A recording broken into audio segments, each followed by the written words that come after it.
अस्सलाम वालेकुम। Microsoft Excel के कोर्स की ये पहली वीडियो है। माइक्रोसॉफ्ट एक्सेल का ये कोर्स जो है ये मेनली बिगिनर्स के लिए डिज़ाइन किया गया है, जिसको हम बिल्कुल माइक्रोसॉफ्ट एक्सेल के एबीसी से स्टार्ट करेंगे और आहिस्ता आहिस्ता इसको आगे लेके चलेंगे। इस कोर्स की पहली वीडियो में आज हम मेनली जो डिस्कस करेंगे वो इसकी इम्पोर्टेंस है और इसकी यूज़ है, और बाकी इसका जो ये सारा जो लेआउट है जो आपको इधर नज़र आता है स्क्रीन के ऊपर जब आप एमएस एक्सेल को ओपन करते हैं, तो इसमें आपको क्या क्या चीज़ें नज़र आती हैं उसको आज हम पहली वीडियो में डिस्कस करेंगे।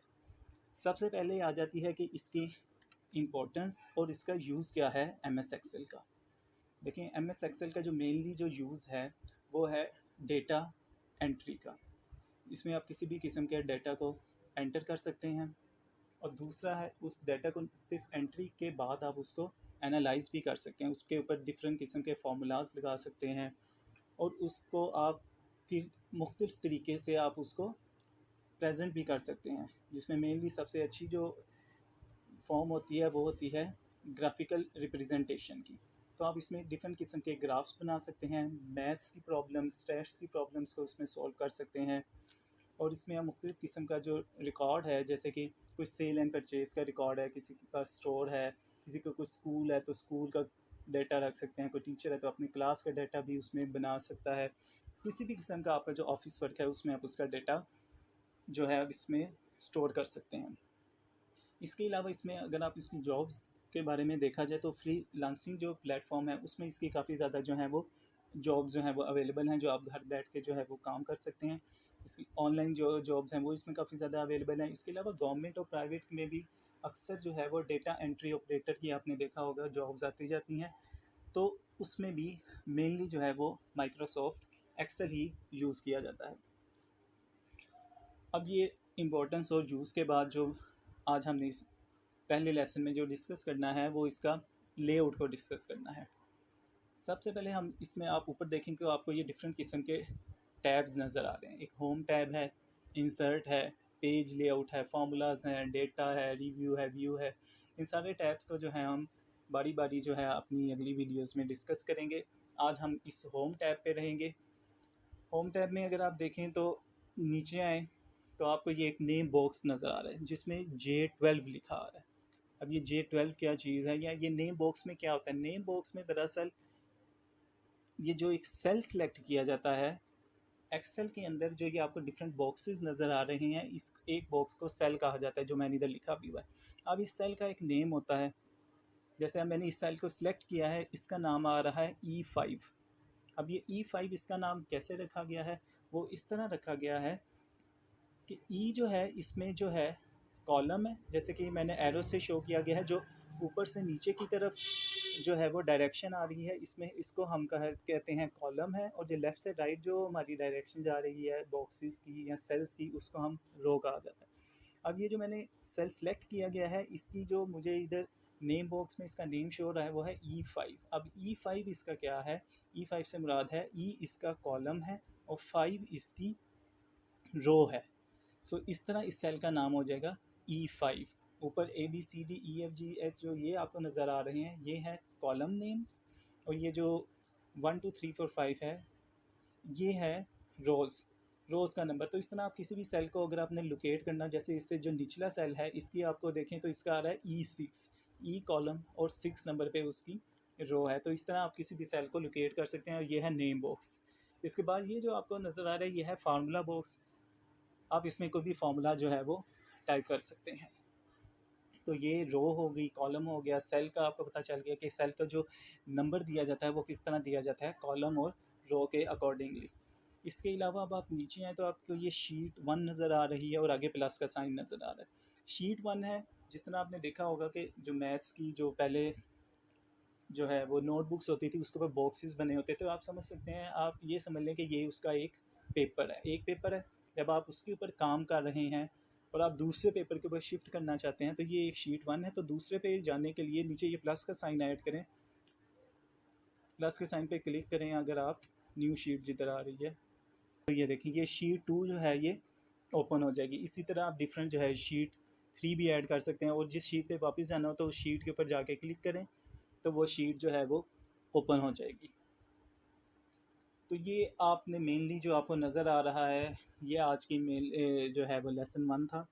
जो लेसन 2 है उसके इसके अलावा एक और भी चीज़ आज डिस्कस कर लेते हैं। जैसे अब ये कॉलम है और ये रो है, अब हम इसमें ये जो सेल है इसके साइज़ को भी चेंज कर सकते हैं। अगर ये कॉलम के ऊपर जाएँ तो ये देखें, तो हम उसकी कॉलम की जो विड्थ है उसको भी हम चेंज कर सकते हैं, और इधर जो रो है उसकी भी हम हाइट चेंज कर सकते हैं।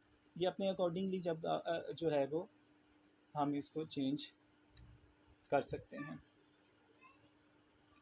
अब आज की इस जो है वीडियो में मैं आपको एक सैम्पल टेबल भी बना के दिखाता हूँ कि किस तरह हम एक्सेल को यूज़ किया जाता है। बाद में हम सीखेंगे भी डिफरेंट ऑपरेशंस। जैसे कि मैं क्लास का एक टेबल बनाना चाहता हूँ, तो मैं इधर लिख देता हूँ कि जो हमारे नेम है स्टूडेंट का, ये उसका आ जाएगा, जी रोल नंबर है, और ये है उसके मार्क्स। नेम उसका आ गया, जो स्टूडेंट है उसका नाम है अली है, ए का नाम है अहमद, और ए का नाम आ गया सलमा। इसका रोल नंबर 1 है, इसका 2 है, इसका 3 है। इसके मार्क्स आ जाएंगे 90, 95 और 65। तो इसको आप इसका ये इधर से जो ऊपर होम टैब में जाके ये बॉटम बॉर्डर यानी बॉर्डर की ऑप्शन आ रही है, इधर से आप जाके इसको बॉर्डर भी, ये ऐसे ही आपको जनरल सा सैम्पल सा टेबल बना के दिखाया कि इस तरह एक्सेल के अंदर जो है हम टेबल बना सकते हैं। ये बिल्कुल बिगिनिंग एक आप समझ लें, एक स्टार्टिंग सा जो है वो सैम्पल टेबल आपको बना के दिखाया। इसमें बहुत ज़्यादा जो है वो डिफ़िकल्ट किस्म का भी और काफ़ी क्रिटिकल किस्म का भी हम इसमें काम जो है वो कर सकते हैं। नेक्स्ट वीडियो जो होगी उसमें अब जो होम टैब के अंदर ये आपको सारा जो ये फ़ॉन्ट नज़र आ रहा है, ये सारी जो फ़ॉन्ट की एडजस्टमेंट है आगे, ये कंडीशनल फॉर्मेटिंग क्या है, ये सारी वीडियोस को हम जो है इन सारी चीज़ों को हम अगले जो है वो वीडियो में डिस्कस करेंगे। होम टैब को यानी कि हम मेनली डिस्कस करेंगे। तो आज की जो वीडियो था, लेसन था, वो सिर्फ यही था जिसमें हमने टैब्स को बताया कौन कौन से टैब्स हैं और इसकी इम्पोर्टेंस और इसका यूज़ क्या है, रोज़ और कॉलम क्या होते हैं, और किसी भी सेल का जो एक नंबर है वो किस तरह जो है वो एक्सेल में डिसाइड किया जाता है। और एंड पे आपको एक सैम्पल जो है टेबल भी बना के दिखाया है, शीट्स हम किस तरह ऐड कर सकते हैं। तो ये था आज का लेसन नंबर 1। मज़ीद लेसन जो है वो इसके डेली बेसिस पे आते रहेंगे। शुक्रिया, अल्लाह हाफिज़।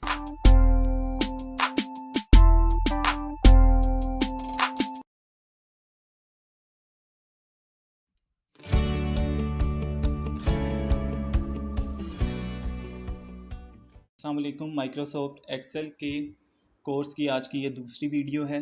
इसमें हम जो चीज़ें डिस्कस करेंगे उसमें हम font type, size and colour discuss करेंगे, फ़ॉन्ट की अलाइनमेंट, रैप टेक्स्ट क्या होता है, मर्ज एंड सेंटर की ऑप्शन किस तरह यूज़ की जाती है, ऑटोमेटिक नंबरिंग हम एक्सेल में किस तरह यूज़ करते हैं, शीट का नेम कैसे चेंज किया जाता है, और एंड पे हम एक एग्जाम्पल टेबल बनाएंगे। सबसे पहले हम डिस्कस करेंगे फ़ॉन्ट के टाइप, साइज़ एंड कलर। इसके लिए मैंने एक सैम्पल स्टेटमेंट यहाँ पे लिखी हुई है, काइंडली सब्सक्राइब माय चैनल। इसका अगर हमने फ़ॉन्ट चेंज करना है तो आप ये देखें इधर ऑप्शन आ रही है, जो कि पहले से फ़ॉन्ट यूज़ हो रहा है वो कैलिबरी। अगर हम इसको चेंज करना चाहें तो कोई सा भी फ़ॉन्ट, एरियल है, इसको हमने इधर से सिलेक्ट करेंगे तो फ़ॉन्ट टाइप चेंज हो जाएगी। उसका साइज़ चेंज करने के लिए जो ऑलरेडी साइज़ है वो है 12 है, ये यहाँ पे क्लिक करेंगे तो आप देखें यहाँ से आप फ़ॉन्ट का साइज़ भी इजीली चेंज कर सकते हैं। इसके अलावा अगर आप जो है अपने वर्ड को बोल्ड करना चाहें तो ये बी जो है यहाँ से बोल्ड हो जाता है, उसके साथ जो है आई यहाँ से आप इटैलिक्स में लिख सकते हैं, और साथ जो यू है जिसके नीचे अंडरलाइन है यहाँ से आप अपने टेक्स्ट को अंडरलाइन जो है वो कर सकते हैं। तो इस तरह आप जो है ये फ़ॉन्ट की डिफरेंट ऑप्शन जो है वो यूज़ कर सकते हैं। इसके अलावा फ़ॉन्ट का कलर अगर आपने चेंज करना है तो ये फ़ॉन्ट के कलर को चेंज करने की ऑप्शन है। यहाँ से आप कोई सा भी कलर अगर आप सेलेक्ट करेंगे तो ये आपका फ़ॉन्ट का कलर चेंज हो जाएगा। इसके अलावा अगर आप फ़ॉन्ट का कलर वही रखना चाहते हैं और आप चाहते हैं कि जो बैकग्राउंड सेल है, सेल का कलर चेंज हो जाए, तो उसके लिए आपने क्या करना है, वो जो सेल जिसका कलर चेंज करना है आपने उनको सेलेक्ट करना है, और ये फ़ॉन्ट कलर के साथ जो ऑप्शन है फिल कलर की, इसमें जाना है। इसमें से भी जो सा भी आप कलर सेलेक्ट करेंगे तो आपके जो सेल का जो बैकग्राउंड कलर है वो हो जाएगा, और जबकि फ़ॉन्ट का कलर जो है वो पुराने वाला ही सेम रहेगा। अब नेक्स्ट चीज़ जो हमने डिस्कस करनी है वो है फ़ॉन्ट की अलाइनमेंट। अलाइनमेंट में अगर आप देखें, इसके लिए मैं ये सेल जो है वो सिलेक्ट करता हूँ। आप ये देखें, ये इसके ऊपर मैं, ये है टॉप अलाइनमेंट। जब मैं इस टॉप अलाइनमेंट पे सिलेक्ट करूँगा तो जो रैप टेक्स्ट जो इधर लिखा हुआ है ये ऊपर की तरफ मूव करेगा। तो ये देखें, ये ऊपर मूव किया है, सेंटर में आएगा तो ये सेल के सेंटर में अलाइन हो जाएगा, और यहाँ से इसके ये सेल के बॉटम में अलाइन हो जाएगा। ये आप अपने जो है रिक्वायरमेंट के मुताबिक इसको यूज़ कर सकते हैं। मेनली ये सेंटर में यूज़ होता है। इसके जो नीचे जो ऑप्शंस 3 नज़र आ रही हैं ये भी अलाइनमेंट के हैं। इसके सेल में हमने इसको टेक्स्ट को कहाँ अलाइन करना है, इस ये सेंटर अलाइन हो जाएगा। इधर से हम जाएंगे तो ये सेल के राइट पे अलाइन हो जाएगा, और यहाँ से ये लेफ़्ट में अलाइन हो जाएगा, और यहाँ से दोबारा सेंटर में हम इसको ला सकते हैं अगर ज़रूरत हो तो। आप इधर देखें, अब ये ऑप्शन नज़र आ रही है ओरिएंटेशन की। ओरिएंटेशन में ये होता है कि अगर आपने सेल को किसी भी, वो टेक्स्ट को किसी भी एंगल के ऊपर ओरिएंट करना हो, किसी भी एंगल पे लिखना हो, तो आप यहाँ से उसको लिख सकते हैं। फॉर एग्ज़ाम्पल, अगर ये 1 जो है ये मैंने लिखा हुआ है, इसको मैं किसी एंगल पे लिखना चाहता हूँ, तो आपने इसको सिलेक्ट कर लें। ये देखें, जैसे एंगल क्लॉकवाइज है, ये एंगल आ रहा है क्लॉकवाइज, तो आप ये देखें ये 1 जो है ये क्लॉकवाइज एक एंगल पे लिखा गया। अगर मैं इसको अपनी मर्ज़ी के किसी एंगल यानी 30 एंगल 50 डिग्रीज के एंगल पे लिखना चाहूँ, तो इधर से आपने फॉर्मेट सेल अलाइनमेंट पे चले जाना है, और इधर साइड पे आपको शो रहा है ये डिग्रीज में ये एंगल। तो यहाँ आप जोन सा भी एंगल लिखेंगे 30 डिग्री, 30 डिग्री अगर आप एंगल लिखेंगे तो आपका जो टेक्स्ट है वो 30 डिग्रीज के एंगल पे लिखा जाएगा। अगर आप इसको दोबारा नॉर्मल लाना चाहते हैं तो वो होता है 0 डिग्री का एंगल।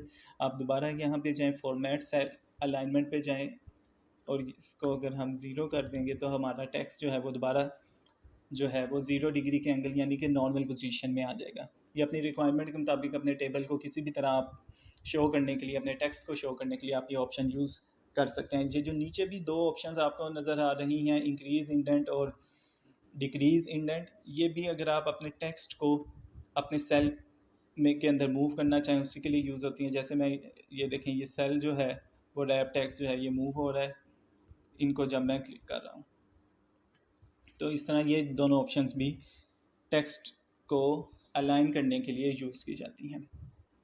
अगले जो हमने यूज़ करना है ऑप्शन वो है रैप टेक्स्ट को समझना है। ये काफ़ी इम्पोर्टेंट है। जैसे फॉर एग्ज़ाम्पल, इसका मैं कलर रिमूव करता हूँ ताकि ये ठीक तरीके से नज़र आ जाए। इधर से नो फिल में जाएँ तो आपका कलर जो है वो रिमूव हो जाता है। रैप टेक्स्ट में ये होता है कि अगर आप इस कंप्लीट टेक्स्ट को एक सिंगल सेल के अंदर रैप करना चाहें तो आप इसको एक सेल के अंदर रैप कर सकते हैं। वो किस तरह होगा कि आपने इस सेल के अंदर रैप करना है इस सारे टेक्स्ट को, तो उसको आपने सेलेक्ट करना है और रैप टेक्स्ट में चले जाना है। तो आपका जो सारा जो टेक्स्ट है वो एक सेल के अंदर जो है वो रैप हो गया है। जो पहले 3 से 4 सेल्स के अंदर था वो अब एक सेल के अंदर रैप हो गया। अगर आप इसको दोबारा से ख़त्म करना चाहें तो रैप टेक्स्ट, तो इसको सिलेक्ट करें, रैप टेक्स्ट पे दोबारा क्लिक करें, तो आपका दोबारा जो है वो टेक्स्ट जो है वो नॉर्मल पोजीशन पे आ गया है। ये रैप टेक्स्ट का यूज़ है कि आप एक सेल के अंदर अपने टेक्स्ट को अगर रैप करना चाहें। अगली ऑप्शन होती है मर्ज एंड सेंटर की। मर्ज एंड सेंटर में ये होता है, अब जैसे ये हमारा टेक्स्ट जो है ये 3 सेल्स में लिखा हुआ है, इसको मैं अगर इन तीनों सेल को मिला के एक सिंगल सेल बनाना चाहूँ तो उसके लिए मर्ज एंड सेंटर की ऑप्शन यूज़ होती है। उसके लिए मैं ये करूँगा कि इन तीनों सेल्स को सिलेक्ट करूँगा, मर्ज एंड सेंटर पे क्लिक करूँगा, तो अब आप ये देखें कि ये सिंगल सेल हो गया। पहले जैसे ये 1 2 3 3 सेल्स थे, अब उसकी जगह पे ये सिंगल सेल बन गया है मर्ज एंड सेंटर की ऑप्शन से। इसको अगर हम रिमूव करना चाहें तो इसको सिलेक्ट करके मर्ज एंड सेंटर पे क्लिक करें, तो ये देखें 3 सेल्स के अंदर दोबारा हमारा जो टेक्स्ट है वो डिवाइड हो गया है। रैप टेक्स्ट से ये होता है कि वो एक सिंगल टेक्स्ट में रैप हो जाता है, जिस तरह ये हुआ था, अनरैप भी कर दिया। और मर्ज एंड सेंटर से तीनों सेल्स कंबाइन होके एक सिंगल सेल जो है वो बना देते हैं। ऑटोमेटिक नंबरिंग, ऑटोमेटिक नंबरिंग में ये होता है अगर हमने कोई लिस्ट बनानी है और हमने नंबरिंग लिखनी है 1 2 3 4, तो ये ऐसे काफ़ी ज़्यादा देर लग जाती है। ऑटोमेटिक नंबरिंग के थ्रू ये होता है कि 1 2 अगर मैंने बस लिखा है तो मैंने इन दोनों को सिलेक्ट करना है, राइट पे जो सेल के बॉटम पे जाना है तो ये प्लस का साइन आ जाएगा, अब मैंने अपने माउस के जो है लेफ़्ट बटन पे क्लिक करना है और इसको नीचे ड्रैग करना है, तो आप देखें ये नंबरिंग जो है वो ऑटोमेटिकली जितना भी आप ड्रैग करेंगे वहाँ तक ये नंबरिंग 1 सेकंड के अंदर हो जाएगी। तो इस तरह हम ऑटोमेटिक नंबरिंग के थ्रू हम इजीली जो भी लंबी लिस्ट हम नंबर्स की बना सकते हैं।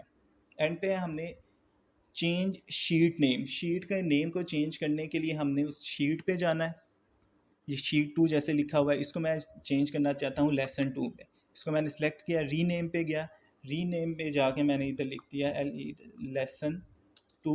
तो ये मेरी शीट का जो नेम है ये चेंज होके अब हो जाएगा लेसन 2 का। एग्जाम्पल टेबल अगर हमने एंड पे बनाना है, एग्जाम्पल टेबल के लिए हम जो है कोई भी क्लास का एक टेबल बना सकते हैं। फॉर एग्जांपल मैं एक टेबल बनाना चाहता हूँ जो कि है क्लास रिज़ल्ट। क्लास रिज़ल्ट, अब ये 2 सेल्स पे आ रहा है, इनको मैंने इकट्ठा किया 3-4 सेल्स को, मर्जन सेंटर किया, इसको बोल्ड कर लिया क्योंकि ये हेडिंग है, तो ये मर्जन सेंटर से ये उसकी मेन हेडिंग बन गई। इधर मैं रोल नंबर लिख सकता हूँ, स्टूडेंट नेम। अब स्टूडेंट नेम जो है वो 2 सेल्स में जा रहा है, इसको मैंने एक सेल में करने के लिए रैप टेक्स्ट की ऑप्शन यूज़ की जा सकती है, तो ये स्टूडेंट नेम आ जाएगा।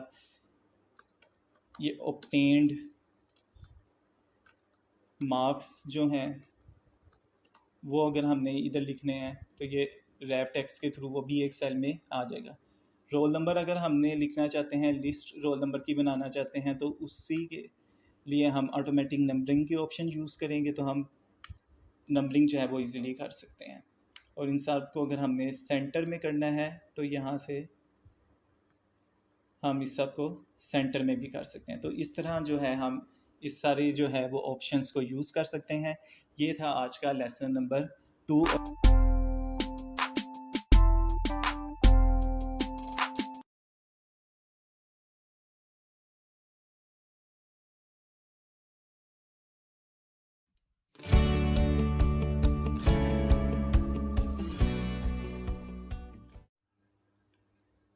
अस्सलाम वालेकुम। माइक्रोसॉफ्ट एक्सेल के कोर्स की आज ये तीसरी वीडियो है। इस कोर्स में आज जो हम डिस्कस करेंगे उसमें है कि हम किस तरह नई रो को इंसर्ट कर सकते हैं। किसी रो को अगर हमने डिलीट करना हो तो वो हम किस तरह डिलीट करेंगे, किसी रो को हाइड करना हो तो वो हम किस तरह हाइड कर सकते हैं। इसी तरह हम कोई एक न्यू कॉलम भी ऐड कर सकते हैं जहाँ हमें ज़रूरत हो, कोई अनवांटेड कॉलम हो उसे डिलीट भी कर सकते हैं, और काफ़ी मरतबा हमें कॉलम को हाइड भी करना पड़ता है तो हम कॉलम हाइड भी कर सकते हैं। एंड पे हम जो डिस्कस करेंगे वो हम ये देखेंगे कि माइक्रोसॉफ्ट एक्सेल में हम फार्मूलाज जो हैं वो किस तरह लिखते हैं, यानी कि फार्मूला लिखने का एक उसमें खास फॉर्मेट होता है, वो हम किस तरह लिखते हैं। तो हम फार्मूलाज को भी आज से हम स्टार्ट कर देंगे। सबसे पहले हम देखते हैं कि हम रो हम किस तरह नई इंसर्ट करा सकते हैं। इसके लिए आप देखें कि फॉर एग्ज़ाम्पल मैंने ये 1 और 2 जो है ये इधर लिखा हुआ है, और मैं कोई एक डाटा एंट्री भूल गया हूँ और जो कि इस 1 और 2 के दरमियान में एक डेटा जो है वो आना था। तो अब उसका एक ये तरीका है कि मैं इस सारे जो डाटा को डिलीट करूँ और दोबारा से जो है वो लिखना स्टार्ट करूँ। लेकिन माइक्रोसॉफ्ट एक्सेल हमें ये जो है वो अपॉर्चुनिटी प्रोवाइड करता है कि हम एक नई यहाँ पे ब्लैंक रो इंसर्ट करा सकते हैं।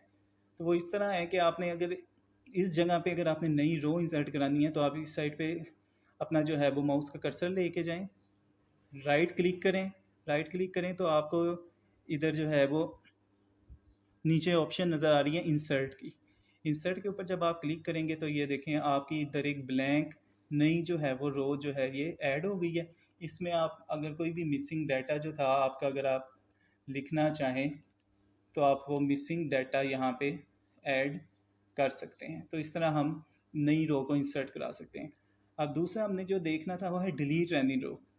कोई एक डिलीट आपने रो करनी है तो आप उसको इजीली डिलीट भी कर सकते हैं।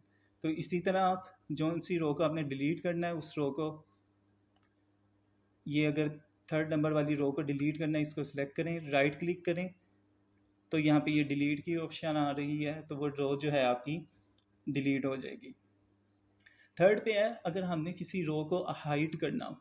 हाइड का ज़्यादातर फंक्शन जो है तब यूज़ होता है कोई फार्मूला का, जब हम एक टेबल बनाते हैं तो उसमें जो कुछ जो है कैलकुलेशंस वाले जो रोज़ या कॉलम्स होती हैं उसको हम हाइड कर देते हैं, और जो सिर्फ मेन कैलकुलेशंस वाले कॉलम्स होते हैं या रोज़ होती हैं उनको शो किया जाता है। तो इसको हाइड करने का तरीका ये है, फॉर एग्जांपल मैं इस रो को हाइड करना चाहता हूँ, तो मैंने इस रो पे जाना है, राइट क्लिक करना है, और ये आप देखें सेकंड लास्ट पे ऑप्शन आ रही है हाइड की, तो मैंने इसको हाइड कर देना। तो आप देखें आपको वो जो रो जो है वो इधर मौजूद है बैक एंड पे, लेकिन आपको नज़र नहीं आ रही। तो इस तरह ये रो हाइड हो गई है। अगर मैंने इस रो को अनहाइड करना है तो वो उस रो पे आपने जाना है, राइट क्लिक करें आप,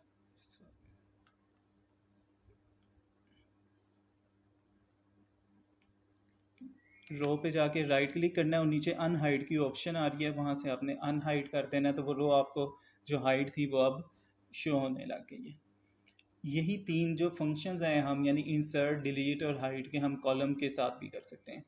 वो इस तरह के, फॉर एग्जांपल ये कॉलम है, इसको यहाँ मैं आपको, ये ए है, ये सी और ये डी, ये तीन कॉलम्स हैं। ए और सी के दरमियान अगर मैं एक नया कॉलम बी जो है वो इंसर्ट कराना चाहता हूँ, तो उसके लिए फॉर एग्जांपल मैंने यहाँ पे एक नया कॉलम इंसर्ट कराना है बी का, राइट क्लिक करूँगा इंसर्ट की ऑप्शन पे, और यहाँ पे आप जो है एक नया कॉलम जो है वो इंसर्ट करा लेंगे। अगर आपने ये कॉलम जो है वो डिलीट करना है, राइट क्लिक करें और डिलीट की ऑप्शन से उसको आप डिलीट भी कर सकते हैं। और अगर आपने ये वाला कॉलम हाइड करना चाहते हैं अगर आप, तो उस कॉलम पे जाएं, राइट क्लिक करें और ये हाइड की ऑप्शन से आपका कॉलम जो है ये हाइड भी हो जाएगा। अनहाइड के लिए उसी तरह अनहाइड की ऑप्शन आएगी, उसी क्लिक करेंगे अनहाइड की ऑप्शन आएगी, तो ये वो वाला कॉलम जो है वो आपका अनहाइड भी हो जाएगा। तो इस तरह से आप किसी भी कॉलम को या रो को हाइड भी करवा सकते हैं और अनहाइड भी करवा सकते हैं। अब जो नेक्स्ट चीज़ जो इम्पोर्टेंट आज हमने डिस्कस करनी थी वो ये है कि माइक्रोसॉफ्ट एक्सेल जो है वो सिर्फ डेटा एंट्री के लिए यूज़ नहीं होता, इसमें हम डेटा को एनालाइज भी कर सकते हैं। एनालाइज में के लिए जो है वो डिफरेंट जो है वो फार्मूलाज भी यूज़ होते हैं, मैथमेटिकल फार्मूलाज जो है वो यूज़ हो सकते हैं। आज सिंपल सा एक फार्मूला हम डिस्कस करेंगे जिसमें मैं आपको बताऊंगा कि आप इसमें फार्मूला लिखने का मेथड क्या होता है। फॉर एग्जांपल ये कॉलम है ए, इसमें मैं एक वैल्यू है मेरी 2 है, सी की वैल्यू है 3, और मैं ये चाहता हूँ कि इस डी कॉलम के अंदर, इसको सेंटर कर लेते हैं, इस डी कॉलम के अंदर इन दोनों का प्लस करके इधर आंसर आ जाए। एक तो तरीका यह है कि मुझे 2 और 3 पता है 5 होते हैं तो मैं इधर 5 लिख दूँ, लेकिन इसका ये है कि अगर इधर 4 हो जाता है तो मुझे बार बार इधर जो है वो चेंज करना पड़ेगा मैनुअली। अगर मैं यहाँ पे फार्मूला लिख दूँ तो ये ऑटोमेटिकली यहाँ पे अपडेट होता जाएगा। अब अगर मैंने यहाँ पे एक सम का फार्मूला लिखना है तो वो किस तरह होगा कि मैंने जिस सेल के अंदर फार्मूला लिखना होता है उसको सिलेक्ट किया, ये होता है फार्मूला बार, फार्मूला बार में गए। फार्मूला लिखने का एक्सेल में जो मेथड है वो ये है कि आपने इक्वल से हमेशा सारे फार्मूला स्टार्ट करने हैं। सबसे पहले आपने इक्वल का साइड जो है वो यहाँ पे डालना है, उसके बाद अब आप ब्रैकेट डालें। अब आप ये चाहते हैं कि आपका ये वाला सेल और ये वाले सेल को आपने ऐड करना है और उसका आंसर यहाँ पे आना चाहिए। तो जो सा आपने पहले सेल जो है वो यूज़ करना है वो ये है 2 वाला, इस सेल को ऐड किया। अब आप चाहते हैं कि इन दोनों को प्लस हो तो ये प्लस का साइन लिखा हमने। अब दूसरा जो है इसमें प्लस हमने ये वाला सेल करना है, ये वाले सेल को क्लिक किया। अब क्योंकि हमारे ये फार्मूला कंप्लीट हो गया, हमने इन दोनों को ही ऐड करना था, तो हमने ब्रैकेट को क्लोज कर दिया और एंटर कर दिया। एंटर करने से अब आप देखें कि आपका जो आंसर है 2 + 4 6 जो है वो इस सेल में, जिसमें हमने ये वाला फार्मूला जिसको मैंने सेलेक्ट किया है, तो ऊपर फार्मूला बार में शो हो रहा है कि मैंने यहाँ पे फार्मूला यूज़ किया है E2 + F2। E2 क्या है? E2 है ये वाला सेल, E कॉलम और सेकंड रो, और F2 है F कॉलम और सेकंड रो। यानी कि E2 और F2 को जो ऐड करके आंसर आएगा वो इधर G2 जो है सेल उसमें लिख दिया जाएगा। अब ये मैंने यहाँ पे फॉर्मूला जो है वो लग गया है, अब ये परमानेंट फॉर्मूला हो गया इस शीट के लिए। अब जब भी मैं इन दोनों में अगर ए की जगह पे मैं 3 भी कर दूंगा तो 3 + 4 इज़ इक्वल टू 7। वो ऑटोमेटिकली या फार्मूला इस इन दो सेल्स के अंदर जो सी भी वैल्यूज़ हम एंटर करेंगे वो उनको ऐड करता हुआ यहाँ पे अपडेट करता जाएगा। ये बेसिक सा फार्मूला आज मैंने आपको बताया कि फार्मूला लिखने का जो इसमें मेथड है वो सिखाने के लिए कि इक्वल से हमेशा हमने स्टार्ट करना है और जोन सा जिन जिन सेल्स पे जोन सा फंक्शन जो है हमने ऑपरेट करवाना चाहते हैं उन सेल्स को हमने फार्मूला में सिलेक्ट करना है। दरमियान में जो भी हमने प्लस माइनस मल्टीप्लाई है वो हम यूज़ करेंगे, उसका साइन यूज़ करेंगे तो हमारा जो है वो फार्मूला जो है वो ऑपरेट होना स्टार्ट हो जाएगा। इसका एक सम के फंक्शन का एक और भी फार्मूला जो होता है वो माइक्रोसॉफ्ट एक्सेल जो है वो हमें देता है। उसमें ये है कि हम अगर मैं फॉर एग्जांपल यहाँ पे इस फार्मूला सम का ही लगाना चाहता हूँ तो इक्वल का साइन सबसे पहले डालेंगे। माइक्रोसॉफ्ट एक्सेल का एक ऑलरेडी बिल्ट इन फार्मूला है जिसे सम कहते हैं, SUM सम लिखेंगे आप, ब्रैकेट स्टार्ट करेंगे और ये देखें आपको शो कर रहा है नंबर 1 और नंबर 2 या नंबर 3 जितने भी नंबर्स हैं। आप अब आपके पास इधर 2 नंबर्स हैं जिनको आपने ऐड करना है। आपने इन दोनों जो सेल्स हैं इनको सिलेक्ट कर लेना है। इन दोनों सेल्स को सिलेक्ट किया, ब्रैकेट को क्लोज कर दिया, एंटर किया तो आपके पास जो है वो उसका आंसर आ जाएगा। एक जो पहले मैंने आपको मेथड बताया जिसमें प्लस का साइन डाल के आपने प्लस किया और दूसरा ये आप सम का जो है वो ऑलरेडी बिल्ट इन फार्मूला जो है एक्सेल का आप ये भी यूज़ कर सकते हैं और उसके थ्रू भी आप एडिशन जो है वो हासिल कर सकते हैं। तो ये दो मेथड थे ऐड करने के, एडिशन के। तो जो अब नेक्स्ट जो है वो लेसन होगा माइक्रोसॉफ्ट एक्सेल के इस कोर्स का, उसमें हम फार्मूलाज को मज़ीद डिटेल से देखेंगे, इस सम के फार्मूला को भी मज़ीद डिटेल से देखेंगे, सब्ट्रैक्शन को, मल्टीप्लिकेशन को, डिवीजन कैसे की जाती है और इन फार्मूलाज का टेबल के अंदर यूज़ कैसे किया जाता है, कहाँ पे ये फार्मूलाज जो हैं वो यूज़ किए जाते हैं, वो अब हम नेक्स्ट जो है वो उस लेक्चर में देखेंगे। अल्लाह हाफिज़।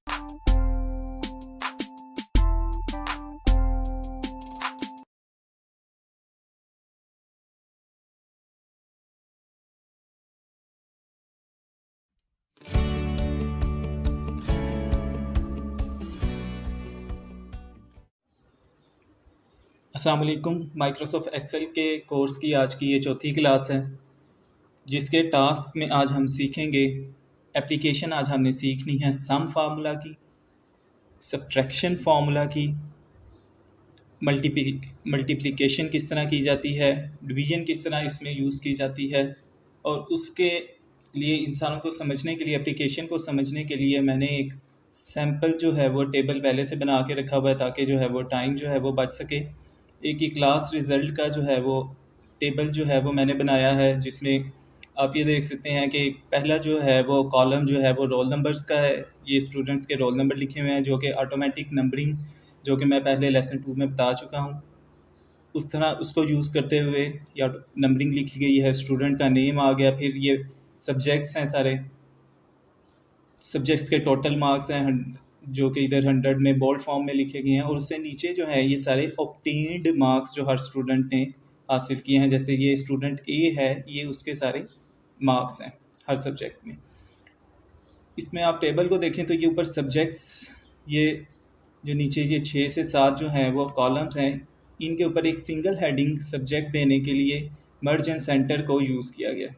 इसी तरह रिज़ल्ट जो है ये इन 2 कॉलम्स के ऊपर सिंगल हेडिंग देने के लिए मर्ज एंड सेंटर को यूज़ किया गया है। स्टूडेंट नेम, रोल नंबर को एक सेल के अंदर कन्फाइन करने के लिए रैप टेक्स्ट को यूज़ किया गया है। अब हमने इसमें आज जो मेजर काम ये करना है कि किस तरह हम इस तरह की शीट जो है परमानेंटली हम बना सकते हैं। इसमें बेसिक फार्मूलाज यूज़ होंगे हमारे, सम का फार्मूला, मल्टीप्लिकेशन का, डिवीजन का परसेंटेज के फार्मूले में यूज़ होगा। तो सबसे पहले हम ये देखते हैं कि हमने टोटल मार्क्स कैलकुलेट करने हैं कि टोटल में से कितने टोटल मार्क्स हैं जिनमें से हर स्टूडेंट मार्क्स गेन करेगा। अब हर सब्जेक्ट के आप ये देखें, जैसे कि इधर मैंने 100 मार्क्स जो हैं वो गिवन है, तो इसको टोटल हम मैनुअली भी कर सकते हैं, लेकिन एक्सेल में हम ये सब कुछ फार्मूलाज के थ्रू करेंगे। सो इधर हमने टोटल मार्क्स करने हैं जिस सेल को अभी मैंने सेलेक्ट किया है। अब फार्मूलाज आप देखते जाएं।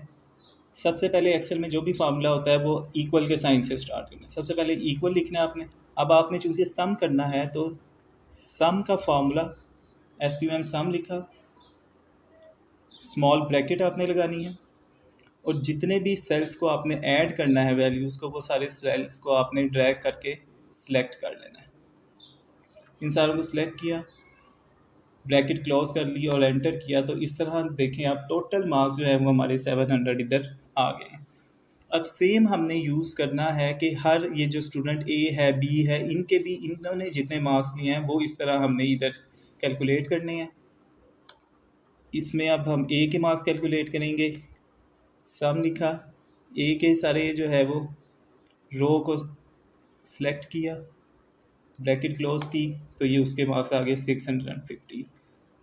B के लिए भी सम का फार्मूला यूज़ किया और इस सारे को ड्रैग किया, तो मार्क्स आ गए इसके भी।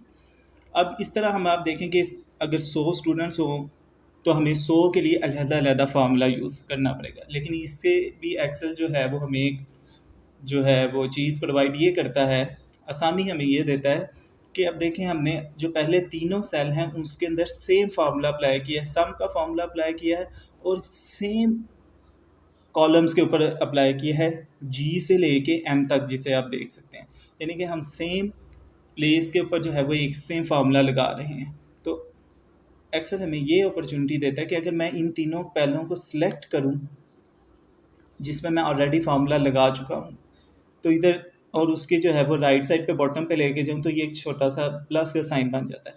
इसको अगर मैं नीचे तक ड्रैग करूं जहां तक मैंने वो सम का फार्मूला वही लगाना है जो मैं पहले ऊपर लगा चुका हूं, तो मैं नीचे तक ड्रैग करूंगा, तो आप ये देखें ये सारे स्टूडेंट्स के जो मार्क्स जो हैं वो ऑटोमेटिकली एक्सेल ने कैलकुलेट कर दिए हैं, क्योंकि एक्सेल ने समझ लिया था कि पहले 2-3 मरतबा फार्मूलाज लगाने से कि मैं इस फॉर्मेट में फार्मूलाज लगा रहा हूँ, इन सेल्स पे लगा रहा हूँ, तो जब मैं उसे ड्रैग करूँगा तो वही कॉलम्स में फार्मूला जो है वो एक्सेल जो है वो खुद ही से लगा देगा। अब जैसे ये एक ई के मार्क्स हैं, तो आप ये देखें जिनको मैंने कैलकुलेट करना था वो सारी रो को एक्सेल ने ऑटोमेटिकली खुद ही जो है वो कर दिया था। तो इस तरह जो है ये एक्सेल हमें ये अपॉर्चुनिटी। अब हमने इनकी कैलकुलेट करनी है परसेंटेज, तो जो टोटल मार्क्स हैं वो तो परसेंटेज उसकी कैलकुलेट करने की ज़रूरत नहीं, वो तो 100% ही होगी। अब हमने स्टूडेंट A की जो है वो परसेंटेज कैलकुलेट करनी है। अब परसेंटेज का जो हमें फार्मूला होता है वो ये होता है कि ऑब्टेन्ड मार्क्स जो स्टूडेंट के हैं 615 और टोटल मार्क्स हैं 700, obtained marks divided by total marks multiply by 100। अब हम ये फार्मूला इधर अप्लाई करेंगे, इक्वल,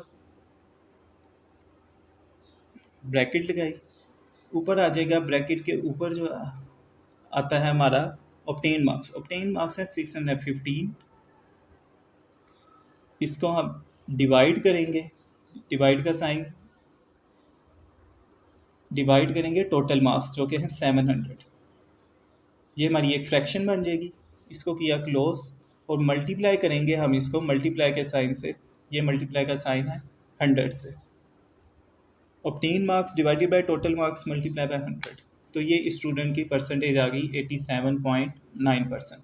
इसी तरह अगले के लिए भी इसी तरह करेंगे, इक्वल का साइन, ब्रैकेट, ऑब्टेन मार्क्स हैं इसके 551, डिवाइड करेंगे, ये टोटल मार्क्स का जो था ये वाला 700, इस सेल को करेंगे, चूज़ किया, ब्रैकेट को क्लोज किया, मल्टीप्लाई बाय 100, तो ये इसकी भी परसेंटेज आ गई। अब चूँकि हम ये हो गया, अब आप ये देखें कि इस फॉर्मूले में हमारा जो ये जो वाला जो सेल है जो कि सेल है N8 जो रेड कलर से शो हो रहा है, ये हमारा हर फॉर्मूले के अंदर जो है ये कॉमन सेल रहना है। जो ऊपर वाला बट्टे के ऊपर वाला जो सेल है ये चेंज होता जाना है, जबकि नीचे वाला जो सेल है उसने कॉमन रहना है।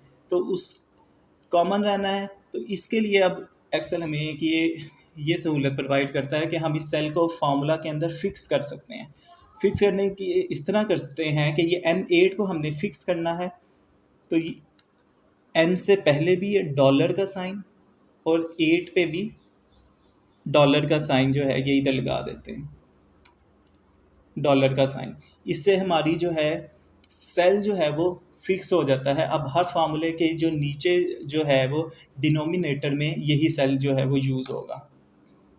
तो इसको हमने इधर कर दिया, फिक्स कर दिया। अब हम ड्रैग इसको जब करेंगे नीचे की तरफ तो ये एक्सेल जो है ये ऑटोमेटिकली परसेंटेज आप देखें कैलकुलेट करता जाएगा। हर फार्मूले के जो है बटे के ऊपर वाला आप देखें कि वो सेल चेंज होता जाएगा, लेकिन उसके जो नीचे है बटे के नीचे जो है वो N8 जो सेल है वो हमारा फिक्स हो जाएगा। वो फिक्स करने का आपको तरीका बता के दिया है कि आपने डॉलर का साइन जो है वो यूज़ करना है। तो इस तरह अब एक्सेल ने जो है वो हर स्टूडेंट की परसेंटेज भी कैलकुलेट कर दी है। तो इस तरह अब आप देखें कि हम सम का फार्मूला भी यूज़ कर सकते हैं, मल्टीप्लिकेशन का फार्मूला देख लिया हमने, डिवीजन का फार्मूला जो है ये इस तरह हमने देख लिया। सेल को, एक स्पेसिफिक सेल को अगर हमने फिक्स करना हो किसी फार्मूले के अंदर, वो किस तरह किया जा सकता है। आज के ये जो है था वो लेक्चर सिर्फ इतना सा था जिसमें हमने फार्मूलाज की एप्लीकेशन देखी है। इंशाल्लाह नेक्स्ट लेक्चर के अंदर जो है वो मज़ीद जो है वो डिटेल के साथ इन चीज़ों को देखा जाएगा और एक्सेल में ग्राफ्स कैसे बनाए जाते हैं उसका भी इंट्रोडक्शन दिया जाएगा। अल्लाह हाफिज़।